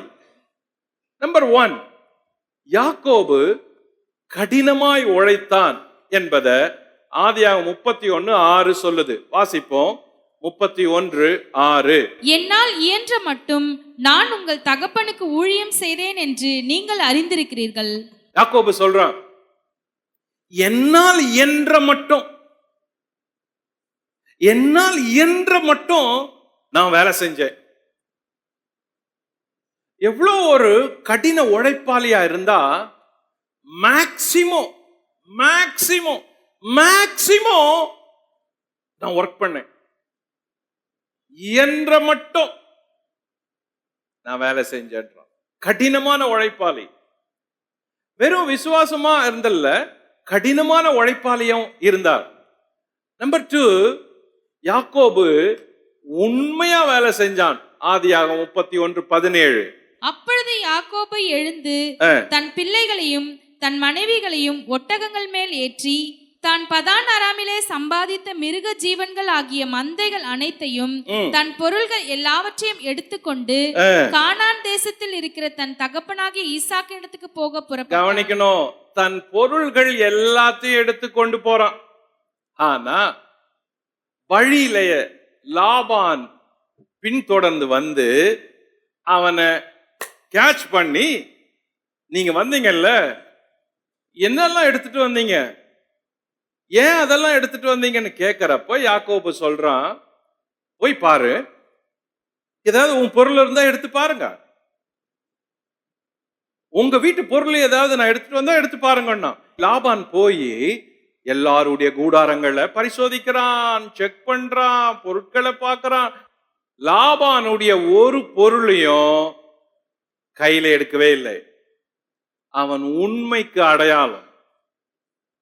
அவனே வந்து செக் பண்றான். லாபான் வந்து செக் பண்றப்ப எதையுமே கண்டுபிடிக்கல. அப்பதான் யாக்கோபு கோபப்பட்டு கேட்கிறான், பாத்தீங்கல்ல என்ன கண்டுபிடிச்சிங்க, என்ன இருந்துச்சு உங்க பொருள் அப்படின்னு. யோசித்து பாருங்க, எந்த இடத்துல நம்ம இருக்கிறோம். 20 வருஷம் உழைச்சவன் அந்த வீட்டை விட்டு வெளியேறப்ப சுத்தமா அவனுடைய பொருட்கள் இல்லாம இவனுடைய பொருட்களை மட்டும் எடுத்துட்டு வெளியேறான். நம்மளா இருந்தா என்ன செஞ்சிருப்போம், இவ்வளவு நாள் நான் அவனுக்கு உழைச்சேன் இல்ல, எனக்கு எவ்வளவு வஞ்சகம் பண்ணால, இன்னும் அவனுக்கு வைக்கணும், எடு, எவ்வளவு எடுக்கிறியோ எடு, அவனுக்கு விடக்கூடாது, அவன் பொருளை விடக்கூடாது, எடுங்க. எனக்கு சம்பாரிச்சிருந்தா எவ்வளவு சம்பாதனை, வேற ஒருத்தனுக்கு வேலை செஞ்சிருந்தா எவ்வளவு கிடைச்சிருக்கும், அப்படியெல்லாம் பேசி இருப்போம். கடினமா உழைச்சான், ஆனா உண்மையா உழைச்சான். லாபானுடைய பொருட்களை நம்பி யாக்கோபு இல்ல. அந்த மந்தைகளையோ அவனுடைய பொருட்களையோ அவன் குடும்பத்து பொருட்களையோ அவனை சார்ந்தோ யாக்கோபு இல்ல.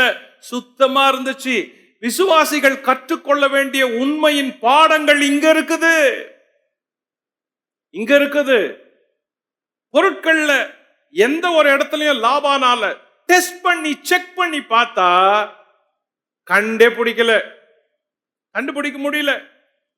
சின்ன சின்னதுக்கெல்லாம் சிலரு பொய் சொல்றோம், சின்ன சின்னதுக்கெல்லாம் தெரியாத பொருட்களை எடுத்து போட்டுக்கிறோம். ரொம்ப பேருக்கு இந்த குணம் விட்டு போல. விசுவாசிகள், நான் ரொம்ப ரொம்ப நேராவே பேசுறேன், விசுவாசிகள் பொருட்களில உண்மை இல்லை. இன்னும் அந்த இச்சை உள்ள இருக்குது, கள்ளத்தனம் உள்ள இருக்குது. ஒரு பாபிலோன் சால்வைய ஒழுக்கி வச்ச ஒருத்தனை கல்லெறிஞ்சு கொண்டாங்க. காரணம், அவனால பட்டணமே ஜெயிக்க முடியாத போச்சு. ரொம்ப கிறிஸ்தவங்களுக்குள்ள பொருள் இல்ல, உண்மை இல்ல, நேர்மை இல்ல. சேர்க்கணும்னு நினைக்கிறோம், எடுக்கணும்னு நினைக்கிறோம்.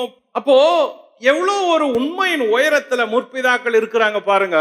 அவங்களுடைய தேவன் சொல்றதுக்கு தேவன் வெக்கப்படல. அந்த ஐடென்டிட்டிய தேவன் பெருமையா சொல்றாரு. என்ன சொல்றாரு? நான் ஆபிரகாமின் தேவன், ஈசாக்கின் தேவன், யாக்கோபின் தேவன். ஏன் பெருமையா சொன்னாருன்னா, அவங்க எந்த இடத்துலயும் தேவனை வெட்கப்படுத்தல, மட்டுப்படுத்தல. கிறிஸ்தவருங்க, விசுவாசிங்க பல இடங்கள்ல இந்த இடத்துல ரொம்ப உண்மை இல்லாத, நேர்மை இல்லாத, சுத்தம் இல்லாத இருக்கிறோம். பொருட்களில நேர்மை இல்லை. வாங்கின பணத்தை கொடுக்கல, சேர வேண்டியதை கொடுக்கல, கூப்பிட்டு கொடுக்கல, சுத்தமா கொடுக்கல, திரும்பி நாணயமா கொடுக்கல, நீதியா செய்யல. எவ்வளவு குறைகள் அப்படி இருக்குது. எவ்வளவு பேர் நம்மளை குறிச்சு, நீங்க உண்மை உள்ளவங்க, நீங்க அப்படி செய்ய மாட்டீங்க அப்படின்னு எவ்வளவு பேரு உன்னை குறிச்சு சொல்ல முடியும்? எவ்வளவு பேர் உங்க வீட்டை குறிச்சு சொல்ல முடியும்? யாக்கோபு பாருங்க, கடினமா உழைச்சான், ஆனா உண்மையா உழைச்சான். நம்பர் 3, யாக்கோபு வேலையில் பொறுமையா உழைச்சான். ஆதியாகமம் 31:38. இந்த 20 வருஷ காலமாய் நான் உம்மிடத்தில் இருந்தேன், உம்முடைய செம்மறி ஆடுகளும் வெள்ளாடுகளும் சினை அழியவில்லை, உம்முடைய மந்தையின் கடாக்களை நான் தின்னவில்லை. பாருங்க, பொறுமையா உழைச்சான் 20 வருஷமா. அவனுக்குரியது எதுவுமே எடுக்கல. அப்போ யாக்கோபனுடைய உழைப்பும் உண்மையும் எவ்வளவு முக்கியம். நம்பர் 4, யாக்கோபு நஷ்டமான இழப்புகளை சந்திச்சான். 31:39. பீருண்டதை நான் உம்மிடத்துக்கு கொண்டு வராமல் அதற்காக நான் உத்தரவாதம் பண்ணினேன். பகலில் களவு போனதையும் இரவில் களவு போனதையும் என் கையில் கேட்டு வாங்கினேன். பாருங்க, இதுல அவன் மேல எங்க தப்பு இருக்கு? பீருண்டுச்சு மந்த, களவு போயிட்டு மந்த, ஆடுகள் களவு போனதையும் பீருண்டதையும் காணாது போனதையும் யாக்கோபு கொடுக்க வேண்டியதாச்சு. நஷ்டங்களை கூட சந்திச்சான். சில நேரங்கள்ல நஷ்டங்களை சந்திக்கிறப்ப அப்ப கூட நமக்கு விசுவாசம் வேணும், தேவனை சார்ந்து நிற்க வேண்டும். எல்லாருமே எங்கேயோ ஒரு இடத்துல நஷ்டங்களை சந்திச்சிருப்போம். கொடுத்தது வந்திருக்காது, போனது வந்திருக்காது, வாங்க முடியாத போயிருக்கும், வாங்கினவன் ஏமாத்தி இருப்பான், உங்களை வஞ்சித்து இருப்பான், இல்லன்னு இருப்பான், சத்தியம் பண்ணி இருப்பான், கடினமா உத்தரவு சொல்லி வராதன்னு சொல்லி இருப்பான். சில நஷ்டங்களை நம்ம சந்திக்க வேண்டி வரப்ப, ஆண்டவரே எனக்கு பாருங்க, என் நஷ்டத்தை பாருங்க, பரவாயில்ல என் நஷ்டத்தை பாருங்கன்னு கர்த்தரிடத்துல ஒப்பு கொடுக்கணும். நஷ்டங்கள் வரப்ப அதுக்கு நீங்க சோர்ந்துடக்கூடாது. நஷ்டங்களை நீங்க சந்திக்கிறப்ப தளர்ந்துடக்கூடாது. உங்களோட கூட்டு சேர்ந்தவன் உங்களை நஷ்டப்படுத்திட்டான், உங்களை வஞ்சித்துட்டான் அப்படின்னு நடந்தா, அப்படி இருந்தா நீங்க தளர்ந்துடாதீங்க. தேவன் உழைப்ப பார்க்கிறாரு, நீதியை பார்க்கிறாரு, நியாயத்தை பார்க்கிறாரு. லாபான்கள் உங்க பக்கத்துல இருக்கலாம், லாபான்கள் உங்களுக்கு வீட்டுக்குள்ள இருக்கலாம், லாபான்கள் உங்கள் தொழிலில் இருக்கலாம், லாபான்கள் உங்க முதலாளியா இருக்கலாம். ஆனால் யாக்கோபுகளே, நீங்கள் நஷ்டத்தை சந்திக்கிறப்ப கஷ்டப்படாதிருங்க. தேவன் அவைகளை பார்க்கிறாரு, சிறுமையை பார்க்கிறாரு, கைகளின் பிரயாசத்தை பார்க்கிறாரு. ஈசாக்கின் பயபக்திக்குரியவர் என்னோடு இருக்கிறாரு அப்படின்னு நீங்க நினைக்கணும். தளராதீங்க, எழும்புங்க. உங்களை உயர்த்தணும்னு கர்த்தர் சித்தம் கொண்டப்ப உங்களை வஞ்சித்தவன் ஆசீர்வாதமா இருக்க மாட்டான். நீதியா உயரணும். நீதி உள்ள வருமானம் சம்பாத்தியம் உங்க கையில இருக்கிறப்ப உங்களை அநீதியா ஒருத்தன் கொள்ளையிடுவானால் அவன் ஆசீர்வாதமா இருக்க மாட்டான். அவன் சபிக்கப்பட்டவன், அவன் ஆசீர்வாதமா இருக்க மாட்டான். அவன் சந்ததி சபிக்கப்படும், அவன் ஆசீர்வாதமா இருக்க மாட்டான். கர்த்தருடைய பிள்ளைகளுக்கு உரியதை ஒருவன் அநியாயமா வஞ்சிப்பான் என்றால், அவர்களுக்கு உரிய உடைமைகளை, பொருட்களை, பணத்தை, சேர வேண்டியவைகளை ஒருவன் வஞ்சித்து எடுத்தால் அவனும் அவன் சந்ததியும் சபிக்கப்படும். அவன் ஆசீர்வாதமா இருக்க மாட்டான். அதனால நீ விசுவாசத்தை இழக்காத, தளர்ந்துராத, எழும்பு. அதனால உற்சாகத்தை விட்டுறாத, அதனால உன் கைகளின் பிரயாசத்தை விட்டுறாத, எழும்பு. நஷ்டம் வந்தாலும் எழும்பு, எழும்பு. யாக்கோபு அப்படிதான் செஞ்சாரு. நம்பர் 5, யாக்கோபு பகல், வெயில், இரவு, குளிர், நித்திரை இவைகளை பாராமல் உழைத்தாரு. வாசிப்போம் ஆதியாகமம் 31:40. பகலிலே வெயிலும் இரவிலே குளிரும் என்னை பட்சித்தது, நித்திரை என் கண்களுக்கு தூரமாய் இருந்தது. இவ்விதமாய் பாடுபட்டேன். இந்த 20 வருஷ காலம் உம்முடைய வீட்டிலே இருந்தேன். பாருங்க, எல்லாத்தையும் சந்திச்சவர் அவரு. பகல்ல வெயில், வெயில் எப்படி அடிச்சிருக்கும்? மந்த மேய்க்கிறவன் ஏசி ரூம்ல இருந்தா மேய்ப்பான் இல்லையே. இரவுல குளிர், அந்த இரவுல மந்த மேய்க்கிறப்ப அந்த குளிர்ல நடுங்கி போர்வையை போத்தி, ஆடுகளின் சத்தம் கேட்டா நடுவுல நடு ஜாமத்துல போய் பார்த்து, அந்த குளிர்ல எத்தனையோ நாள் இரவு. தூக்கணும்னு நினைச்சப்ப தூங்க முடியல, தூக்கம் வரல, தூக்கம் கலைஞ்ச பிறகு தூக்கம் வரல, குளிர்ல தூக்கம் வரல, நித்திரை பை போனது. ஆனாலும் கடினமா உழைச்சான். இதுதான் தேவன் பார்க்கிறது, இதைதான் தேவன் பார்க்கிறாரு. தேவன் நீதி உள்ளவர். ஞாபகம் வச்சுக்கோங்க, தேவன் நீதி உள்ளவர். உங்க தூக்கத்தை கூட கணக்கில் எடுக்கிறவர். உங்க இரவு பகல், குளிர் வெயில் இவைகளில் நீங்க நனையிறப்ப, காயிறப்ப, கஷ்டப்படுறப்ப அவைகளையும் தேவன் பார்க்கிறாரு, பார்க்கிறாரு. ஆக யாக்கோவின் உழைப்பும் உண்மையும் இவைகளை சொல்லுது. இந்த முதல் பகுதி யாக்கோப குறிச்ச செய்திகளை கொண்ட பகுதி. பகுதி 2, ஆதியாகமம் 31 அதிகாரம் 2 பகுதி 19 வசனத்திலிருந்து 42 வசனம் வரைக்கும் கவனிச்சா லாபான குறிச்ச செய்திகளை சொல்லுது. அப்போ இந்த 31 அதிகாரத்தின் முதற் பகுதி யாக்கோப குறிச்சு சொல்ற செய்திகள். இந்த 31 அதிகாரத்தின் நடுப்பகுதி லாபான குறிச்சு சொல்ற செய்திகள். இந்த 31 அதிகாரத்தின் இறுதி பகுதி யாக்கோபு, லாபான் 2 பேரையும் குறிச்சு சொல்ற செய்திகள். சரி, பகுதி 2. லாபான் விரோதிக்க விரைந்து வந்தான். யாக்கோப விரோதிக்க விரைந்து வந்தான். இப்போ கிளம்பிட்டாங்க. கிளம்பி எல்லா ஆயத்தங்கள்லாம் நடக்குது. லாபானுக்கு தெரியல. இதுல எனக்கு இன்னொரு செய்தி இருக்குது இந்த யாக்கோப குறிச்சி முதல் பகுதி. பாருங்க, லாபான் யாக்கோப வஞ்சித்தான், கஷ்டப்படுத்தினான், ஏமாத்தினான், கடின முகமா இருந்தான், அவங்க பிள்ளைங்க எல்லாம் இருந்தாங்க. இந்த சூழ்நிலைய யாக்கோபு மனைவிகளுக்கு விளக்குறான். இந்த காரியங்களை உன்னிப்பா கவனிங்க. ஒரு கணவன் பிரச்சனைகளை எப்படி கையாளுகிறான் என்பது யாக்கோபினுடைய சம்பவத்துல ரொம்ப முக்கியம். ஆதியாகமம் 30ஆம் அதிகாரத்துல என்ன பார்த்தோம்? அந்த 4 மனைவிகள், குறிப்பா 2 மனைவிகள் ஒரு புருஷனுக்காக போட்டி போடுறாங்க, பொறாமைப்படுறாங்க, சண்டை போடுறாங்க, முந்தி தள்ளுறாங்க, ஒருத்தர் விட்டு கொடுக்கல.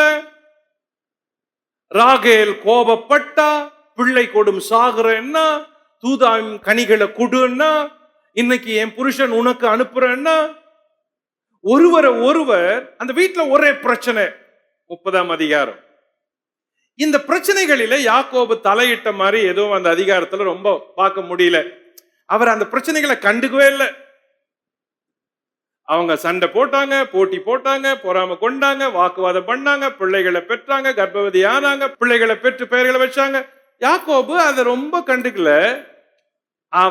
அவர் வேலையை செஞ்சிட்டு இருந்தாரு.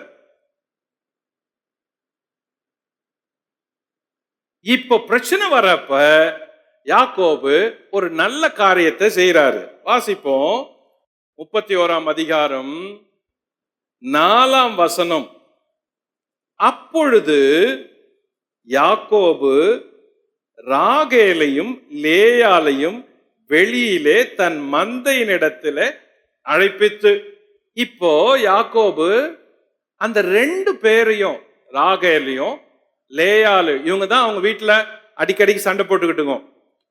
இப்போ இவங்க 2 பேரையும் கூப்பிடுறாரு. வா, 2 பேரும் வந்தாங்க. மந்தை மேய்க்கிற இடத்துல கொண்டு போறாரு. அழைச்சிட்டு போய் இவ்வளவும் பேசுறாரு.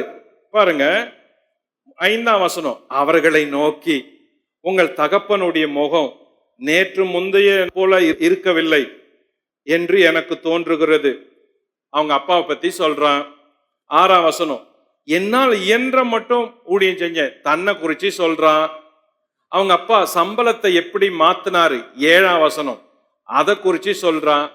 ஆடுகள் எப்படி புள்ளி உள்ள குட்டிகளை போட்டுச்சு. 8ஆம் வசனம், 9ஆம் வசனம், 10ஆம் வசனம் அதை சொல்றான். 11ஆம் வசனத்துல வாசிச்சா, தேவ தூதன் சொப்பனத்துல தரிசனமானார் அப்படின்னு தன் மனைவிகள் இடத்துல சொல்றான். அந்த தூதனானவர் என்ன பேசினாரு அப்படின்னு சொல்றான். இதெல்லாம் கேட்ட ராகேலும் லேயாலும் இப்ப ஒண்ணு ஆயிட்டு புருஷனுக்கு பக்கத்துல அவருக்கு துணையா நிக்கிறாங்க. அவங்க என்ன சொல்றாங்க? 14. அதற்கு ராகேலும் லேயாலும், எங்கள் தகப்பன் வீட்டிலே இனி எங்களுக்கு பங்கும் சுதந்திரமும் உண்டோ? அவரால் நாங்கள் அந்நியராய் எண்ணப்படவில்லையா? அவர் எங்களை விற்று எங்கள் பணத்தை வாயிலே போட்டுக்கொண்டார். ஆகையால் தேவன் எங்கள் தகப்பனிடத்திலிருந்து எடுத்த ஐஸ்வர்யம் எல்லாம் நமக்கும் நம்முடைய பிள்ளைகளுக்கும் உரியது. இப்படி இருக்க தேவன் உமக்கு சொன்னபடியெல்லாம் செய்யும் என்றார்கள். சண்டை போட்டிருந்த வீட்டுக்குள்ள யாக்கோபு அந்த நபர்களை அழைச்சி உட்கார வச்சு உண்மையை பேசி சமரசம் பண்ணி அவங்களுக்கு காரியங்களை சொல்ல வச்சார். ஒரு புருஷனுடைய ஞானம் அது. எல்லா பெண்கள் பிரச்சனையில சண்டையில புருஷன் தலையிடக்கூடாது, கண்டுக்க கூடாது. மனைவி பேச்சு கேட்டு எத்தனையோ புருஷர்கள் சண்டைக்கு போறாங்க, அம்மாவை வெறுக்கிறாங்க, அப்பாவை வெறுக்கிறாங்க. அப்படி இருக்கிற வீட்டுல எவ்வளவு சண்டை தெரியுமா? புருஷன் வீட்டுக்கு வந்ததுமே மனைவி உடனே சொல்லி கொடுத்துடுறா அப்படின்னு சொல்றாங்க. அந்த சொன்ன மனைவியினுடைய சொல்ல கேட்டதும் புருஷன் எரிஞ்சு விழறான், கோபப்படுறான், சண்டைக்கு போறான், விரோதம் பண்றான், எதிர்த்து பேசுறான். இப்படி எத்தனையோ வீட்டுல பிரச்சனைகள் இருக்குது. பிரதர்ஸ், கணவன்மார்களே கவனிங்க. வீட்டுல இருக்கிற எல்லா பெண்கள் பிரச்சனைக்கும் உங்க காதுகளை நீங்க நுழைக்க கூடாது. அவங்க பேசிக்கிட்டே இருப்பாங்க.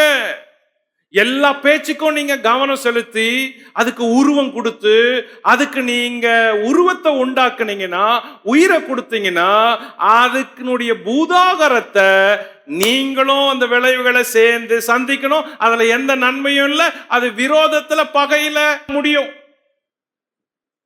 ஒரு புருஷனுடைய ஞானம் எதுல விளங்கும்னா, எதுக்கு செவி கொடுக்கணும் மனைவியின் வார்த்தைக்கு, எதுக்கு அமைதியா இருக்கணும் அப்படின்றது ரொம்ப முக்கியம்.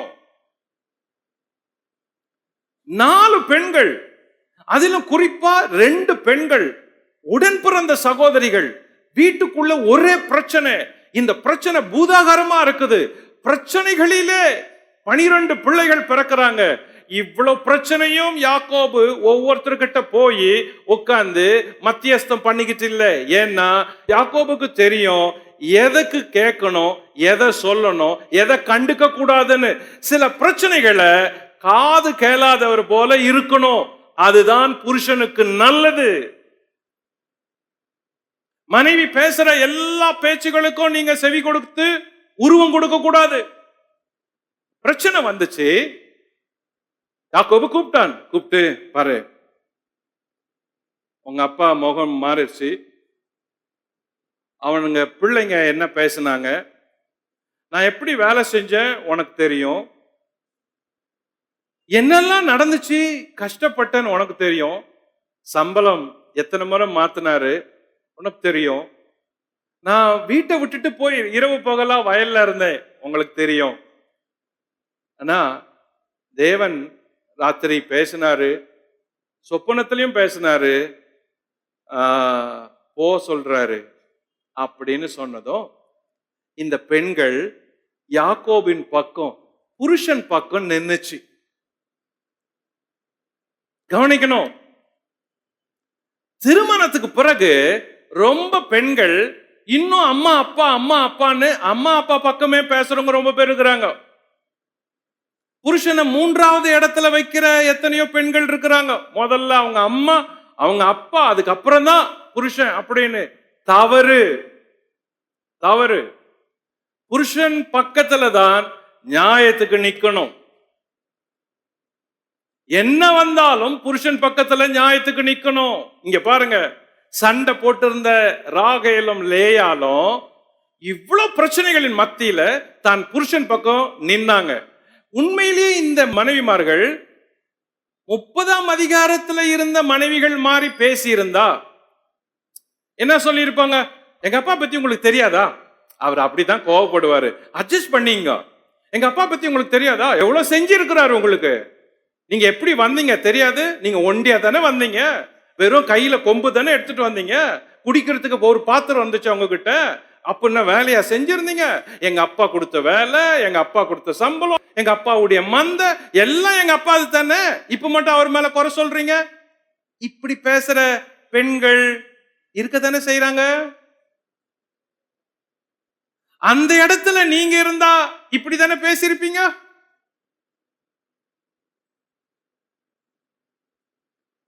இந்த பெண்கள் உண்மையிலே புருஷனை நேசித்தாங்க. இப்போ சண்டை வீட்டுக்குள்ள போட்டாங்க, ஆனால் நியாயம்னு வரப்ப, தேவைன்னு வரப்ப, ஆமா என் புருஷன் கடினமான உழைப்பாளி, ஆமா என் புருஷன் உண்மையா உழைக்கிறவரு, ஆமா எங்க அப்பா குணம் எங்களுக்கு தெரியும், எங்க அப்பா எங்களுக்கு சேர வேண்டியதே எங்களுக்கு கொடுக்கல, உங்களுக்கு சேர வேண்டியதே உங்களுக்கு கொடுக்கல, இப்போ நாங்க சொல்றோம் தேவன் உங்களுக்கு என்ன சொல்றாரோ அதை செய்யுங்க, நாங்க உங்களை ஃபாலோ பண்றோம் அப்படின்னாங்க. இதுதான் ஆவிக்குரிய ஸ்டெப், இதுதான் ஆவிக்குரிய பதில், இதுதான். ஆவிக்குரியவங்க இப்படிதான் நியாயத்துக்கு நிக்கணும். நீங்க ஆவிக்குரிய மகளா இருக்கலாம் உங்க பெற்றோருக்கு, ஆனால் ஆவிக்குரிய மனைவியா இருக்கணும் உங்க புருஷனுக்கு.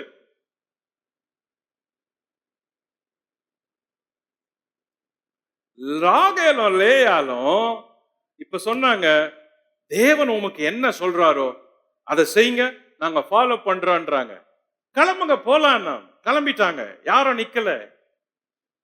இந்த இடத்துல யாரும் கான்ட்ரோவர்சியா சண்டை போடல. இவ்வளவு நாள் சண்டை போட்ட ராகேல் கூட லேயாலோட சேர்ந்துட்டா. ஓ, அது ஒரு பியூட்டி, 2 பேரும் ஒன்னா சேர்ந்துட்டாங்க. இவ்வளவு நாள் பிரிஞ்சு இருந்தாங்க, சண்டை போட்டாங்க, ஒருத்தரை இப்ப சேர்ந்துட்டாங்க, போலாம், அவரை பின்தொடரலாம் அப்படின்னு. அப்போ இந்த ஒற்றுமைய, இந்த உறவுகளை கற்ற அந்த நல்ல குணங்கள் குடும்பத்துக்குள்ள வந்துருச்சு. குடும்பங்களுக்குள்ள பிளவுகள் இருந்தா சரி செய்யணும், சேர்க்கணும், முயற்சி செய்யணும், ஞானமா செய்யணும், பேசி சரிப்படுத்தணும்.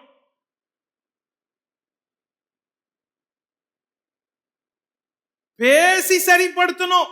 யாக்கோபு பிரச்சனைகளை சந்திச்சப்ப ராகேலையும் லேயாலையும் கூப்பிட்டுட்டு போய் உட்கார வச்சு பேசி 2 பேரையும் ஒண்ணாக்கிட்டாரு. குடும்பங்கள்ல எந்த பிரச்சனை வந்தாலும் பேசி தீக்கணும். உள்ளுக்குள்ளவே வச்சுட்டு இருக்க கூடாது. உள்ளுக்குள்ளவே வச்சுட்டு சொல்லாதே வச்சுட்டு இருக்க கூடாது. உள்ளுக்குள்ளே வச்சுட்டு மூஞ்சி காட்டிட்டு கூடாது. உள்ளுக்குள்ளே வச்சுட்டு கண்ணில் பேசக்கூடாது. உள்ளுக்குள்ளே வச்சுட்டு முகத்துல பேசக்கூடாது. உள்ளுக்குள்ளே வச்சுட்டு பொருள்ல போட்டு டொங்குன்னு இடிக்க கூடாது. உள்ளுக்குள்ளே வச்சுட்டு பொருட்கள்ல பேசக்கூடாது. உள்ளுக்குள்ள வச்சுட்டு மீடியேட்டரை யூஸ் பண்ணக்கூடாது. ஏய், உங்க அம்மா கிட்ட சொல்லு, ஏய் அவர்கிட்ட சொல்லு, ஏய் அவ இருக்கிறாள பாரு, அவகிட்ட காசு வாங்கிட்டு வாடா. சோ மீடியேட்டரை யூஸ் பண்ணாதீங்க வீட்டுல. புருஷனுக்கும் மனைவிக்கும் தாய்க்கும் தகப்பனுக்கும். சிலர் பிள்ளைகளை யூஸ் பண்றாங்க.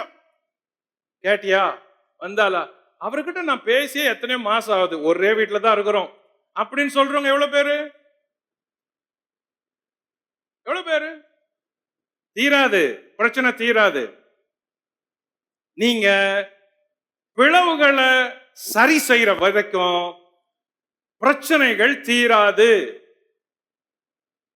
பிரிவுகளை, பிரிஞ்சு கிடக்கிற காரியங்களை பேசி உட்கார்ந்து மனம் விட்டு பேசி முடிச்சு ஒன்னாக்குற வரைக்கும் பிரச்சனை தீராது.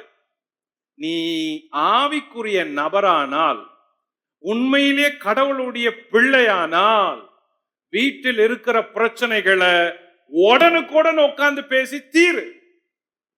எல்லாருக்குள்ள சண்டை வரலாம், எல்லாருக்குள்ள பேதம் வரலாம், கோபம் வரலாம், பேசாத 2 நாளைக்கு இருக்கலாம்.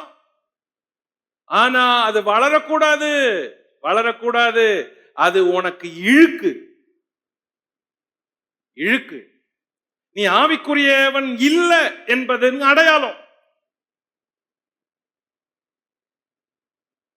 நீ மன்னிக்கல, சேர்த்துக்கல, அரவணைக்கல. No, you are not a spiritual husband or you are not a spiritual wife.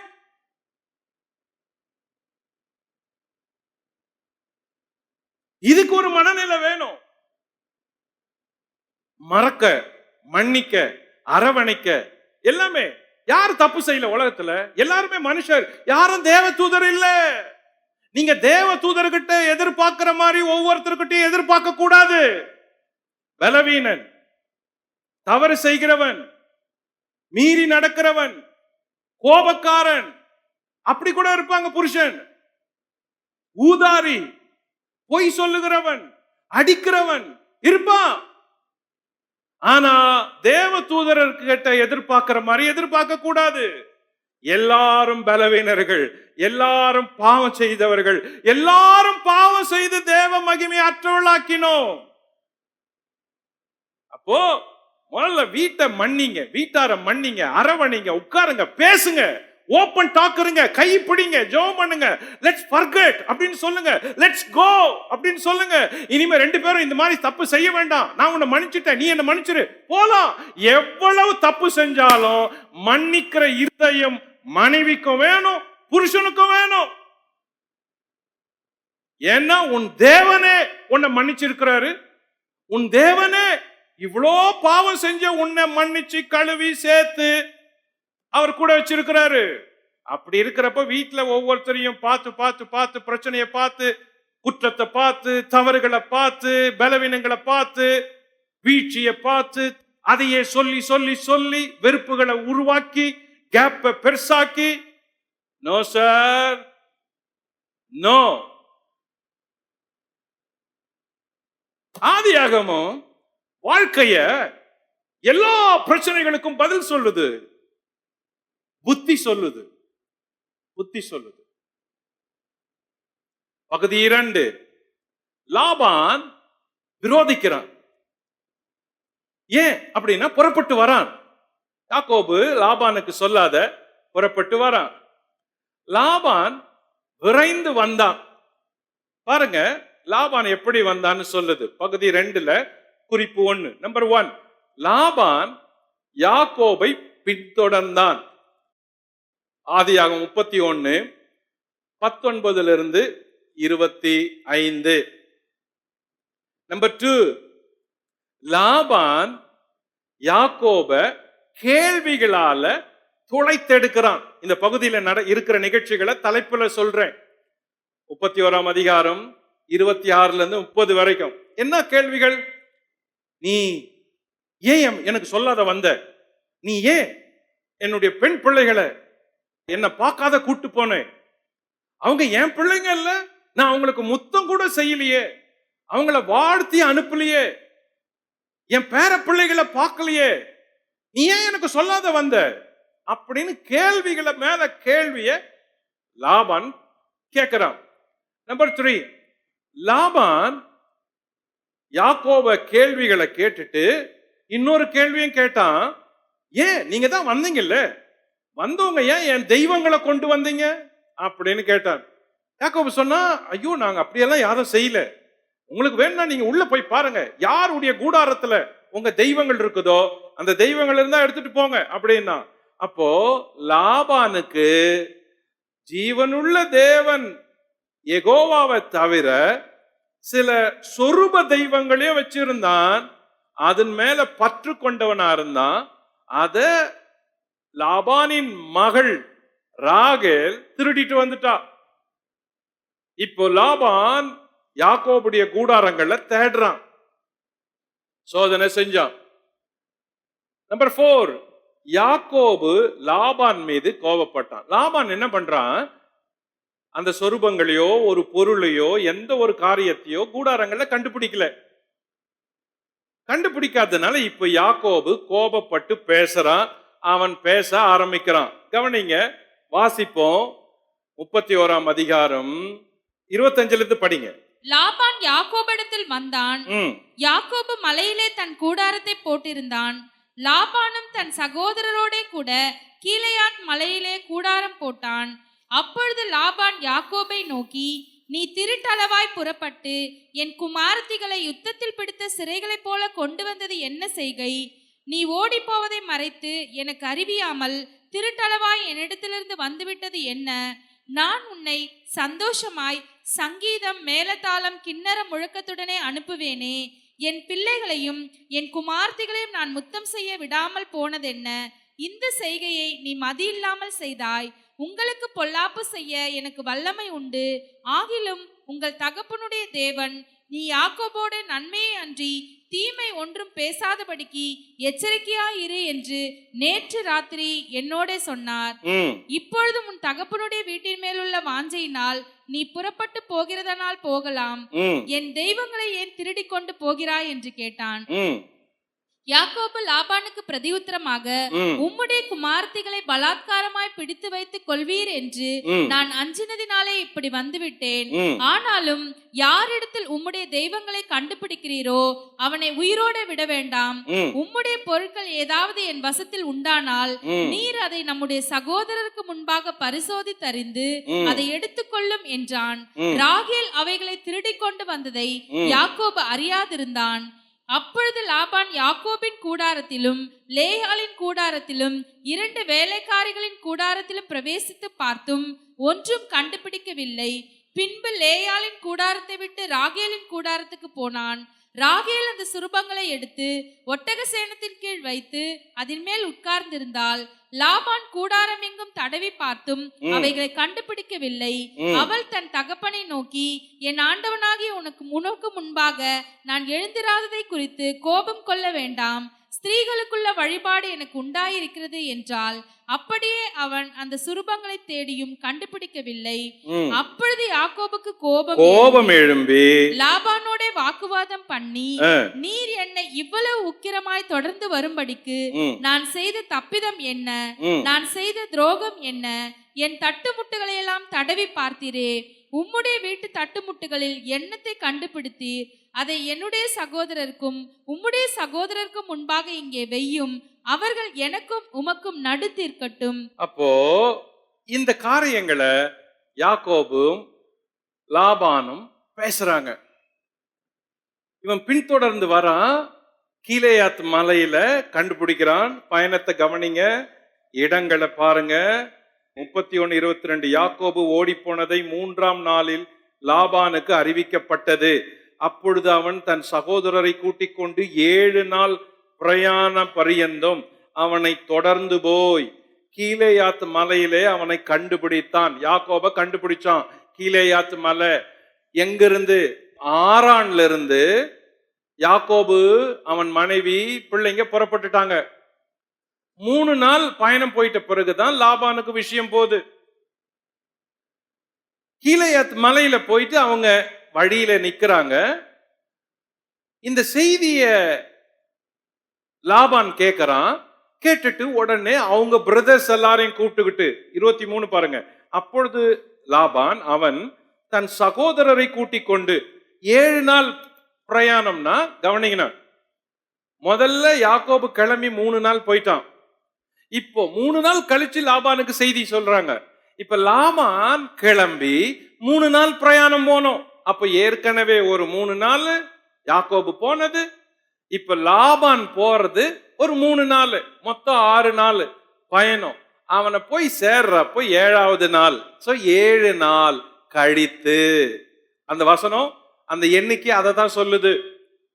7 நாள் கழிச்சு லாபான் யாக்கோப கண்டுபிடிச்சிடறான், பார்க்கறான், பேசுறான், நடந்தது என்ன அப்படின்னு எல்லாம் சொல்லப்படுது. அப்போ லாபான் பரிசோதித்தான். பிறகு யாக்கோபு லாபான் மேல கோபப்பட்டு இப்ப பேசுறான். எல்லாத்தையும் பேசி முடிச்சதும் அவங்க கடைசியில ஒரு ஒற்றுமைக்கு வந்து விருந்து செய்யறாங்க. இப்போ இந்த அதிகாரத்துல கவனிக்க வேண்டிய நபர் யாக்கோப குறிச்சு பார்த்தோம், இன்னொருவன் லாபான். நான் சொன்னா இந்த லாபான குறிச்ச காரியங்கள் உங்களுக்கு லாபான் மேல முதல்ல கோபத்தை வர வச்சிருக்கும். அவன் எவ்வளவு கெட்டவன் அப்படின்னு, அவன் எவ்வளவு பெருமை உள்ளவன் அப்படின்னு நினைச்சிருப்போம். அவனை பற்றிய குறிப்புகள் இந்த அதிகாரத்திலேயே படிச்சு முடிச்சிடலாம். ஏன்னா இதுக்கு பிறகு அவனை குறிச்ச குறிப்புகள் அதிகமா வராது. நான் சொல்ற குறிப்புகளை கவனிங்க. லாபான் ஒரு கெட்டவனை போல இங்க நம்ம பார்த்தாலும், அவன் கெட்டவனாகவே இங்க இருந்தாலும், லாபான் இளமையில நல்லவனா இருந்தான். வாலிப பிரயாத்துல லாபான் ரொம்ப நல்லவன், நல்ல இருதயத்துல அன்புள்ளவனா இருந்தான். கவனிங்க, நான் சொல்ற காரியங்களை கவனிங்க. லாபான் இப்போ ஒரு மாமன் போல, தொழிலதிபர் போல, வயதான பிறகுதான் இவ்வளவு கொடூரமா, வஞ்சகமா, கெட்ட இருதயம், கடின இருதயம் கொண்டவனை போல பணாசை உள்ளவனா இருந்தான் அப்படின்னு இந்த அதிகாரத்துல பார்க்கலாம். ஆனால் ஆரம்பத்துல லாபான் அப்படி இல்லை. லாபான் வாலிபத்துல, இளமையில ரொம்ப நல்லவனா இருந்தான், பயபக்தி உள்ளவனா இருந்தான். எப்படின்னு கேக்குறீங்களா? லாபான் பேசின 3 வார்த்தைகள் எல்லா கிறிஸ்தவர்களும் பயன்படுத்துற வார்த்தைகள். ஆரம்பத்துல இளமையில பக்தியும் தேவ பயமோ அன்போ நற்குணமோ கொண்டவனாயிருந்தான். திருமணத்துக்கு முன்னால தன் பெற்றோரிடத்துல இருந்த பொழுது அந்த வாலிபன் பயம், பக்தி, தேவ ஒழுக்கம், நல்ல இருதயம், அன்புள்ளவன், பாசமுள்ள சகோதரன், கீழ்ப்படுகிற பிள்ளை, அவ்வளவு குணங்களை கொண்டவனா இருந்தான். எப்படி? குறிப்புகளை கவனிங்க, வேகமா சொல்றேன். லாபானை பற்றிய குறிப்புகள். லாபான் என்றால் வெண்மையான என்று பொருள், ஒயிட்டிஷ். லாபான் என்றால் வெண்மையான என்ற பொருள். நம்பர் 1, லாபான் பெத்துவேலின் மகன், ஆதியாகமம் 24:15. நம்பர் 2, லாபான் ரெபெக்காளின் சகோதரன், ஆதியாகமம் 24:29. நம்பர் 3, லாபான் லேயாள் ராகேல் என்பவர்களின் தகப்பன், ஆதியாகமம் 29:16. சோ லாபான குறிச்ச பெயர், அறிமுகம், குடும்பம் இந்த குறிப்புகளை சொல்லுது. இப்போ லாபானும் அவன் வாலிப பருவமும், நான் சொன்னேனே லாபான் வாலிபத்துல நல்ல பையனா இருந்தான்னு. நான் சொல்ற இந்த வசனங்களை பாருங்க. இந்த வசனங்கள் அவன் வாயில அவனால சொல்லப்பட்டது என்றால் அவன் எவ்வளவு நல்லவனா இருந்திருக்க முடியும். அவன் இளமையில் பக்தி உள்ள வாலிபனா இருந்தான். ஆதியாகமம் 24ஆம் அதிகாரத்தில் வருகிற சம்பவங்கள் அதற்கு சாட்சி. நம்பர் 1, கர்த்தரால் ஆசீர்வதிக்கப்பட்டவரே உள்ளே வாரும் அப்படின்னு சொன்னவன் இந்த லாபான்.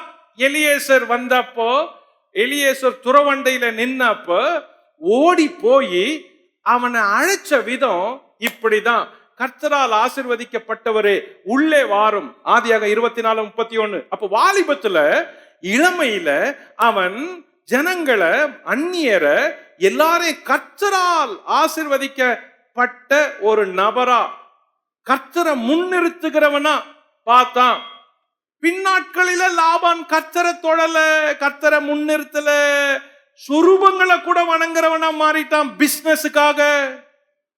ஆனால் இவன் ஒரு காலத்துல அவ்வளவு பற்றுள்ளவனா இருந்தான். நம்பர் 2, ரெபெக்கால எலியேசர் கேட்ட பொழுது லாபானும் அவன் தகப்பனாரும் சொன்னாங்க இந்த காரியம் கர்த்தரால் வந்தது அப்படின்னு. பெரும்பான்மையான கிறிஸ்தவர்கள் திருமணத்துல பயன்படுத்துற இந்த வார்த்தை லாபான் சொன்ன வார்த்தை, எலியேசர் கூட சொல்லல. ஆதியாகமம் 24:50 இந்த காரியம் கர்த்தரால் வந்தது அப்படின்னு சொல்லி, இதற்கு நலம்புலன் ஒன்றும் பேசக்கூடாது அப்படின்னு கர்த்தருடைய சித்தத்துக்கு ஒப்பு கொடுக்கிற பழக்கத்தை இளமையிலேயே லாபான் பெற்றிருந்தான். நம்பர் 3, என் சகோதரியே நீ கோடா கோடியாய் பெருகுவாயாக அப்படின்னு சொன்னவன் இந்த சகோதரன். ஆதியாகமம் 24:60. ஒரு சகோதரன் தன் சகோதரிய மனப்பூர்வமா வாழ்த்தினான். இது இளமையில அவங்க வீட்டுல அந்த சகோதரன் அவ்வளவு அன்புள்ளவனா இருந்தான். இந்த லாபான் இளமையில பக்தி உள்ளவனா இருந்தான். இப்போ அவன் திருமணமாகி பொருள் பெருத்து, மந்தை பெருத்து, தொழில் அதிபன் ஆயிட்ட பிறகு இந்த இளமையின் பக்திகள் அவனிடத்துல இல்ல. அநேகர் இப்படிதான் இருக்கிறோம். ஆரம்பத்துல ரட்சிக்கப்பட்டு அபிஷேகம் பெற்று ஊழிய செய்த வாலிபர்கள், வாலிப பெண்கள் பல வருஷம் கழிச்சு அதே அன்பு, விசுவாசம், பக்தி, உற்சாகம், ஊழியம் அப்படி இல்ல. இந்த லாபான் சொன்ன வார்த்தைகளை பாருங்க, எல்லாமே கொட்டேஷன், எல்லாமே ஹைலைட், எல்லாமே முக்கியம். ஆனா இந்த லாபான் செய்ததை பாருங்க. 30ஆம் அதிகாரம், 31ஆம் அதிகாரம், லாபான் சொன்னதுக்கும் செஞ்சதுக்கும் ஏதாகலும் சம்பந்தம் இருக்கா? இல்லையே. பொருளாசை எவ்வளவு ஆபத்து என்பதை லாபான் வாழ்க்கை சொல்லுது. இளமையில எப்படி இருந்திருக்கான் பாத்தீங்களா? அந்நியரை உபசரிக்கக்கூடிய நற்குணம் கொண்டவனா இருந்தான். லாபானுடைய நற்குணங்களை பாருங்க, அவ்வளவு நற்குணங்கள். நம்பர் 1, தன் சகோதரியின் மேல பாசம் கொண்டவனா இருந்தான். அந்நியரை வீட்டுக்கும் அழைக்க மனம் கொண்டவனா இருந்தான். எலியேசர் நின்னப்போ நீங்க வாங்க எங்க வீட்டுல தங்குங்க, நான் ஒட்டகத்துக்கு எல்லா சவரட்சணை செய்யறேன் அப்படின்னு சொன்னான். அந்நியரை போஷிக்கும் குணம் கொண்டவனா இருந்தான். அவங்க கால்களை கழுவுறதுக்கு தண்ணீர் கொடுத்தான். எங்க வீட்டுல தங்குங்கன்னா. ஆக அவன் இள வயதின் குணங்கள் பாருங்க. கர்த்தரின் சித்தத்துக்கு ஒப்பு கொடுத்தான். கர்த்தருடைய சித்தத்துக்கு விரோதமா நிக்கல. தன் சகோதரியை விட்டு பிரியாத சகோதரனா இருந்தான். அவ்வளவு க்ளோஸ் லவ்விங் பிரதரா இருந்தான். ஆனா திருமணமாயி பிள்ளைகளை பெற்று பணம் சேர்ந்து மந்த சேர்ந்து தொழில் வளர்ந்த பிறகு அதே சகோதரியின் மகனை அடிமை மாதிரி வேலை வாங்கி அவனுடைய இருதயம் கடினமாயிடுச்சு. அப்ப இதுல இருந்து என்ன தெரியுது? எல்லாரும் தங்கள் இள வயதின் பக்திய முதிர் வயது வரைக்கும் காத்து கொள்ளணும் அப்படின்னு தெரியுது. இல்லாட்டி லாபான மாறி மாறிடுவோம். லாபானுக்கு குணங்கள் அவ்வளவு இருந்துச்சு. இப்போ லாபானுடைய குடும்பமும் வாழ்க்கையும். நம்பர் 1, லாபான் ஆரானில் மந்தை மேய்ப்பருக்கு அறியப்பட்டவனா இருந்தான். ஆதியாக 29:6. நம்பர் 2, லாபான் யாக்கோபை வரவேற்று அழைத்து சென்றான். ஆதியாகமம் 29:13. நம்பர் 3, தன் மருமகன் சும்மா வேலை செய்யக்கூடாது என்றான். ஆதியாக 29:15. நம்பர் 4, பண வசதி கொண்டவனா இருந்தான். உனக்கு எவ்வளவு சம்பளம் நான் தரேன், நீ என்ன வேலை செய் அப்படின்னா நல்ல வசதி கொண்டவனா இருக்கான். ஆதியாகமம் 29:15. நம்பர் 5, இளைய மகளை தருவேன் என்றவன் மூத்த மகளை ஏமாற்றி கொடுத்தான். ஆதியாகமம் 29:23. நம்பர் 6, சொந்த ஊர் வாழ்க்கைய கை கொண்டவனா இருந்தான். தேவ பக்தி இல்ல, தேவனை சார்ந்த நிக்கல. அவன் சொன்னா, ஏன் இளைய மகளை தானே நான் நேசித்தேன், ஏன் நீங்க மூத்த மகளை அனுப்புனீங்கன்னு கேட்டா, இந்த ஊர் வழக்கம் என்ன தெரியுமா? மூத்த மகள் இருக்க இளைய மகளை எப்படி கொடுப்பாங்க? இந்த ஊர் வழக்கம் அப்படி இல்லைன்னா, தான் எந்த ஊர்ல குடியிருந்தானோ அந்த ஊர் பழக்கத்துக்கு தன்னை மாத்திக்கிட்டான். தேவனுக்கோ மனசாட்சிக்கோ அவன் பயப்படல.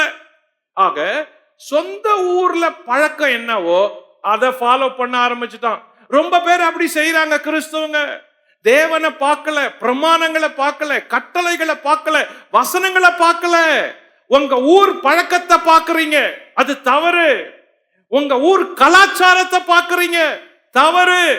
தேவனுக்கு விரோதமா கலாச்சாரம் இருக்குமானால், உங்க ஊர் பழக்கம் இருக்குமானால், உங்க ஊர் பாரம்பரியம் இருக்குமானால் அதை பார்க்க கூடாது. அது தேவனுக்கு விரோதம். லாபானும் நீங்களும் ஒன்னாயிடுவீங்க. தேவனுக்குன்னு பிரமாண வாழ்க்கை இதுதான் வாழ்க்கையின் அஸ்திபாரம். கலாச்சாரமும் பாரம்பரியமும் உங்க ஊர்ல இருந்தா அதை இதோட மிக்ஸ் பண்ண கூடாது. இதன் அஸ்திபாரம் தனி. சொந்த ஊர் பழக்கத்தை பேசினா லாபான். லாபானுடைய கெட்ட குணங்கள், லாபானு கிட்ட இருந்த கெட்ட குணங்களை பாருங்க. நம்பர் 1, தன் மகளை ஏமாற்றி திருமணம் செய்து வைத்த தகப்பன் அவன். ஆதியாக 29:19-25. நம்பர் 2, தன் மகளை காட்டி ஒரு வாலிபனை 7 வருஷம் உழைக்க வச்சான். இவன் எவ்வளவு பெரிய வஞ்சகனா இருப்பான் பாருங்களா. எப்படி? அந்த பொண்ணு என் பொண்ணு தானே, நீ திருமணம் தானே பண்ண போற, அப்பனா நீ எனக்கு 7 வருஷம் வேலை செய்ய, நான் அவளை கொடுக்குறேன். மகளை காட்டி அவனை வேலைக்கு வச்சுக்கிறான். தன் மகனை காட்டி வேலையை வாங்கிக்கிறான். தன் மகளை திருமணம் பண்ணி வைக்கிறேன்னு சொல்லி 7 வருஷம் அவனை உழைக்க வச்சான். அப்போ அவனிடத்தில் இருந்த கெட்ட குணங்கள் எவ்வளவு குணங்கள் பாருங்க. ஆதியாக 29:27. நம்பர் 3, தன் மருமகனை சம்பளத்துக்கு வேலைக்கு அமர்த்தினான். அது எவ்வளோ கொடுமை பாருங்க. ஆதியாகமம் 30:28 சொல்லுது, உனக்கு எவ்வளவு சம்பளம் வேணும்னு தன் மருமகனையே பார்த்து கேட்கிறான். வாழ்றது அவன் மகள்கள், ஆனா அவனுக்கு சம்பளம் கொடுக்கறான். இவன் என்ன சொல்லி இருக்கணும்? நீ ஏன் மருமகன், என் பிள்ளைங்களை கட்டி இருக்கிற, நீ இதை பொறுப்பா எடுத்து செய், இதை பார்த்துக்கன்னு இருக்கணும். ஆனா அவன் சொன்னா சம்பளம் எவ்வளவு வேணும் அப்படின்னு கேட்டான். கெட்ட குணங்கள். நம்பர் 4, யாக்கோபு புறப்பட நினைத்த போது அதை தடுத்து அவனை வேலை வாங்கினா 6 வருஷம் தக்க வைத்து கொண்டான். ஆதியாகமம் 30:25-33. நம்பர் 5, ஆடுகளை சம்பளமா கொடுத்தவன் ஆடுகளை 10 முறை மாற்றி சம்பளத்தை மாற்றினான். ஆதியாகமம் 31:7. வார்த்தையில நிக்கல, வாக்குல நிக்கல. நம்பர் 6, யாக்கோப வஞ்சித்து வேலை வாங்கினான், ஏமாற்றி வஞ்சித்தான். ஆதியாகமம் 31:7. நம்பர் 7, தன் மகள்களை அந்நியரை போல நடத்தினான். சொந்த டாட்டர்ஸ் பிள்ளைங்களையே அந்நியரை போல பேசி நடத்தினான். ஆதியாகமம் 31:15. நம்பர் 8, பணத்தை வஞ்சனையாய் சம்பாதித்தான், வாயில் போட்டு கொண்டான்னு பெண்ணுங்க சொல்லுச்சு. ஆதியாகமம் 31:15. நம்பர் 9, யாக்கோப உக்கிரமா பின்தொடர்ந்து போனான், கோபமா போறான். ஆதியாகமம் 31:24-36. நம்பர் 10, தனக்கு பொல்லாப்பு செய்ய வல்லமை உண்டு அப்படின்னு யாக்கோபு இடத்துல சொன்னான். அவன் சொன்னான், உனக்கு பொல்லாப்பு நான் செய்ய முடியும், எனக்கு அவ்வளவு சக்தி இருக்குது, நான் நினைச்சா உன்னை இங்கே அப்படின்னு சொல்றான். ஆதியாகமம் 31:29 அதைத்தான் அர்த்தப்படுத்துது. நம்பர் 11, சொரூப தெய்வங்களை வழிபடும் வழக்கத்துல கொண்டிருந்தான். நம்பர் 12, யாக்கோபின் உடைமைகளை தேடி சோதனையிட்டான். யார் செய்வான்? தம் மகள்கள் வாழ்க்கப்படுறாங்க, ஆனா திருடர்களை போல அவங்கள பரிசோதிக்கிறான் தகப்பன். சோ உடைமைகளை பரிசோதிச்சான். ஆதியாகமம் 31:36-27. நம்பர் 13, 20 வருஷங்கள் யாக்கோப கடினமா நடத்தினான். ஆதியாகமம் 31:38-42. நம்பர் 14, யாக்கோப வெறுமையாய் அனுப்பிவிடக் கூடியவனாகவும் இருந்தான், ஆனா அவன் அப்படி செய்ய முடியல. ஆதியாகமம் 31:42. நம்பர் 15, இது என் மக்கள், என் பிள்ளைகள், என் மந்தைகள் எல்லாம் என்னுடையது அப்படின்னு சொன்னான். ஒண்ணு கூட தேவன் தந்ததுன்னு சொல்லல. அப்படின்னா அவன் எவ்வளவு சுயத்துல நிறைஞ்சவன் மனுஷனா இருந்தான் பாருங்க. அந்த வசனத்தை வாசிங்க. ஆதியாகமம் 31:43. அப்பொழுது லாபான் யாக்கோபுக்கு பிரதியுத்தரமாக, இந்த குமாரத்திகள் என் குமாரத்திகள், இந்த பிள்ளைகள் என் பிள்ளைகள். என் குமாரத்திகள், என் பிள்ளைகள், இந்த மந்தை என் மந்தை, என் மந்தை அப்படின்னு சொல்றான். நீ காண்கிற யாவும் என்னுடையது. அப்போ இவனுடைய பெருமை, சுயம் எப்படி வெளிப்படுது பாருங்க. ஒண்ணு கூட தேவன் கொடுத்ததுன்னே சொல்லல. அப்ப இதெல்லாம் அவனுக்குள்ள இருந்த கெட்ட இந்த குணங்கள் தான் லாபான கெட்டவன் என முன்னிறுத்து காட்டுகிறது. ஆக லாபானுடைய குணங்கள் நமக்கு ஒரு முன்மாதிரி, இப்படியெல்லாம் இருக்கக்கூடாது என்பதற்கு. கடைசியில பகுதி 3, இவங்க 2 பேரும் விருந்து செய்யறாங்க. யாக்கோபு விருந்து செய்து விடை பெற்றான். பகுதி 3, ஆதியாகமம் 31:43-55. என்ன சொல்லுது இந்த கடைசி பகுதின்னா, இவங்க 2 பேரும் பேசுதாங்க, வாக்குவாதம் வந்துச்சு, கோபம் வந்துச்சு, பேசி கடைசியில 2 பேரும் இனி உடன்படிக்கை செஞ்சு நம்ம பேசலாம் அப்படின்னு உட்கார்றாங்க. இந்த அதிகாரத்துல நல்ல பழக்கங்களை பத்தி பார்க்கிறோம் இல்ல. யாக்கோபு தன்னை விரோதித்த மாமனிடம் பேசி தீர்த்து விருந்து பண்ணி வழி அனுப்பினான். முற்பிதாக்கள் ஏன் முற்பிதாக்கள், ஏன் அவங்க முன்மாதிரி பிதாக்கள் பாருங்க. இவ்வளவு பண்ண ஒரு மாமனை, இவ்வளவு பண்ண ஒரு மனுஷனை யார் சாப்பிட கூப்பிடுவாங்க? தன்மானம் இருக்கிறவங்க என்ன சொல்லுவோம்? உப்பு போட்டு சாப்பிடல, நீ அவன் கூட உட்காந்து சாப்பிடுறிய, அவன் உனக்கு என்னெல்லாம் பண்ணா, அவன் முகத்தை பார்க்கலாமா நீ அப்படின்னு சொல்லி இருப்போம். அவனை திரும்பி பார்க்காத வா, அவன்கிட்ட பேசிட்டு இருக்கிறிய, தூக்கி விசிறி போட்டு வா, அவன் முகம் சாவர வரைக்கும் பார்க்கலாம், அப்படிதான் சொல்லி இருப்போம். அப்படிதான் சொல்லி இருப்போம்.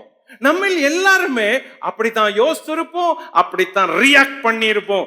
இவ்வளவும் செஞ்சு, இவ்வளவும் பேசி, இவ்வளவும் கோபப்பட்டு திருடர்களை பரிசோதிக்கிறது போல 7 நாள் பிரயாணப்பட்டு வந்து உடைமைகளெல்லாம் சோதிச்ச ஒருத்தனை கூப்பிட்டு வாங்க உடன்படிக்கை பண்ணலாம், தேவனும் சாட்சி அப்படின்னு சொல்லி விருந்து செஞ்சு சாப்பிட வச்சு வழி அனுப்புனான். ஐயோ, இத பார்த்த பிறகு நம்ம ஆவிக்குரிய உயரம் எவ்வளோ கீழே இருக்கிறோம் அப்படின்னு தான் தோணுது. எப்படி நம்மளால இப்படி செய்ய முடியும்? செஞ்சாங்களே, நல்லவர்கள் செஞ்சாங்க. இதுக்குதான் தேவன் அவர்களுடைய தேவன் அப்படின்னு சொல்ல வைக்கப்படல. வெட்கப்படவே இல்லை தேவன். நம்மளால ஒருத்தர் கூட இப்படி ஒரு மாமன் கூட உட்கார்ந்து சாப்பிட முடியுமா? சாப்பிட்டான், விருந்து போட்டான், ஜெபம் பண்ணான், வாழ்த்தனான், வழி அனுப்பினான். யாக்கோபு விருந்து செய்து விடை பெற்றான். ஆதி 31 அதிகாரம் 43 முதல் 55 கவனிங்க. நம்பர் 1, லாபான் உடன்படிக்கை பண்ணிக்கொள்ள கேட்டான். லாபான் உடன்படிக்கை பண்ணணும் அப்படின்னு சொன்னான். ஆதியாகமம் 31 43 இருந்து 44. நம்பர் 2, யாக்கோபு லாபானோடு உடன்படிக்கை பண்ணினான் 45 முதல் 50 வரை. நம்பர் 3, லாபான் உடன்படிக்கை செய்த பின்பு திரும்பி சென்றான் 51 முதல் 55 வரை. இந்த உடன்படிக்கையில முக்கியமான 2 வசனத்தை படிப்போம் முடிக்கிறதுக்கு முன்னாடி. 44, 45, 46, 47 படிப்போம். இப்பொழுதும் எனக்கும் உனக்கும் சாட்சியாய் இருக்கும் பொருட்டு நீயும் நானும் உடன்படிக்கை பண்ணிக்கொள்ள கடவோம் என்றான். அப்பொழுது யாக்கோபு ஒரு கல்லை எடுத்து அதை தூணாக நிறுத்தினான். பின்னும் யாக்கோபு தன் சகோதரரை பார்த்து, கற்களை குவியலாக சேருங்கள் என்றான். அவர்கள் கற்களை எடுத்து கொண்டு வந்து ஒரு குவியலாக்கி அந்த குவியலின் மேல் போஜனம் பண்ணினார்கள். லாபான் அதற்கு ஜகர்சக தூதா என்று பெயரிட்டான். யாக்கோபு அதற்கு கலையத் என்று பெயரிட்டான். இந்த குவியல் இன்று எனக்கும் உனக்கும் சாட்சி என்று லாபான் சொன்னபடியினாலே அதன் பேர் கலையத் எனப்பட்டது. அந்த பெயர்கள் ரொம்ப முக்கியம், கவனிங்க. இதுல ஒரு 2-3 குறிப்பு தான் வாசிக்கிறேன் வேகமா.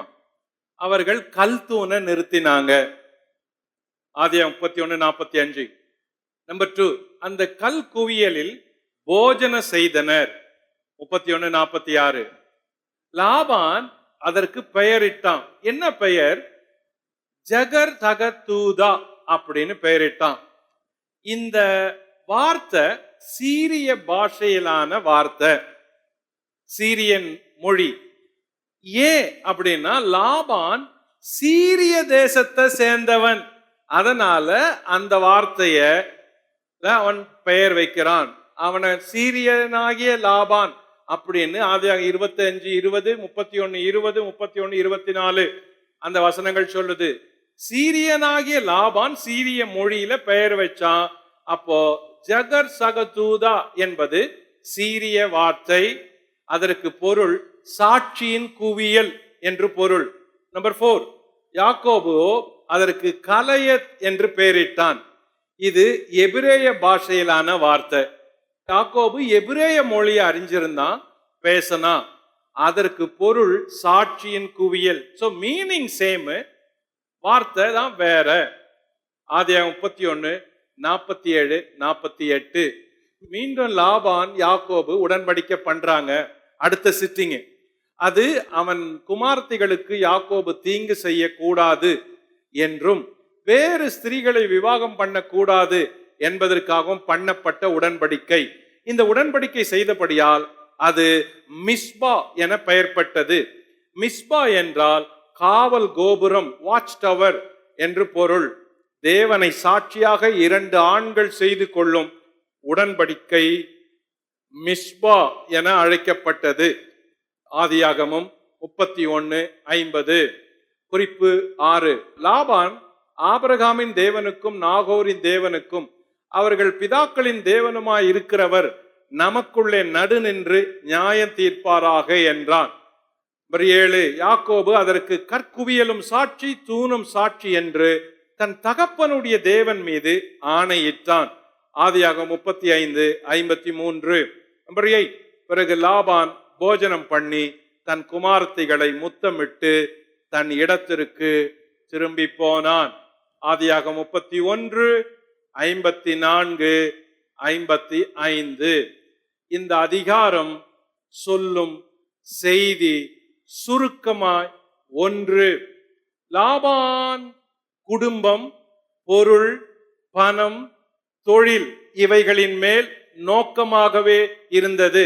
லாபானின் குடும்பம் இவைகளின் மேல நோக்கமா இருந்தது. தேவன் இல்லாத இந்த குடும்பம் தேவ பக்தியற்ற குடும்பமாய் இம்மைக்குரிய காரியங்களில் கவனத்தை செலுத்தியது. இப்படிப்பட்ட குடும்பமாய் நாம் இருக்கக்கூடாது. நம்பர் 2, யாக்கோபு கடினமாய் உழைத்தும் நெருக்கப்பட்டும் கர்த்தரை சார்ந்து வாழ்ந்தான்.